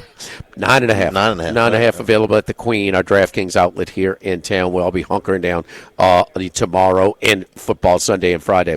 So Texas is going to play Florida, right? Yeah. So Florida gets one of their receivers back. Kid, I think his first name is Dallas. He's playing. He was a star in the spring, whatever, But I'm sorry, but Florida is a massive under team. They've gone under every game throughout the Long Island game. I mean, that doesn't count. Under every game. It's here. I'm getting 42.5 again. Both teams. I mean, this has got underwritten all over it. I'm surprised this one's not in the 30s with this matchup. Texas, the same thing. Is Manning going to be better than he was against Ohio State? Yes, but how much better? I mean, he's flexing against Sam Houston State. All's not well over there with Arch's first year. Florida, Texas, under. So, some people tell me take my hand off the stove. I tell you, this is a buy low spot. Wait, the Titans aren't playing anymore? They have a pitiful coach. I've taken my hand officially off that stove. Okay? But I'm going to, I mentioned it earlier, local kid who was one of the second-year full-time starter, he should take that spike up. We know he's a student of the game. He's going to put the work in. But Eli Holstein, that might have been his worst game in his college career last week. The first down interception, the first and goal, prevented them from taking a lead, the interception there. But also, they fumbled a punt. The punter fumbled a snap, the number fumble. They failed on fourth down 3 times.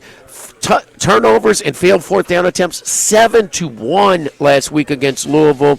They bounced back with a short number here at home against BC. Give me Pitt. Eli was benched in the fourth quarter in that game. He'll be bounced back in a big way against BC. And then they were looking ahead. We said it last week. Florida State gets tripped after Virginia, but they'll be ready to play tomorrow.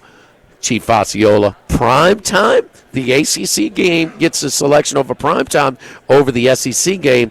Give me the Noles plus 4.5. Florida State plus 4.5. Pitt minus 6. Under 42.5. Florida and Texas. Purdue plus 9.5. And Cincinnati minus 1.5. Football Sunday originates from the Queen this Sunday. Come on by 10 a.m. to noon. This Sunday will be live over there in Federales Fest tomorrow. So I'm going to go to the Queen for a while, hit Federales Fest on the way home, and then Football Sunday at the Queen this Sunday. Lock of the week. Presented by Tex Morris and Edward Jones.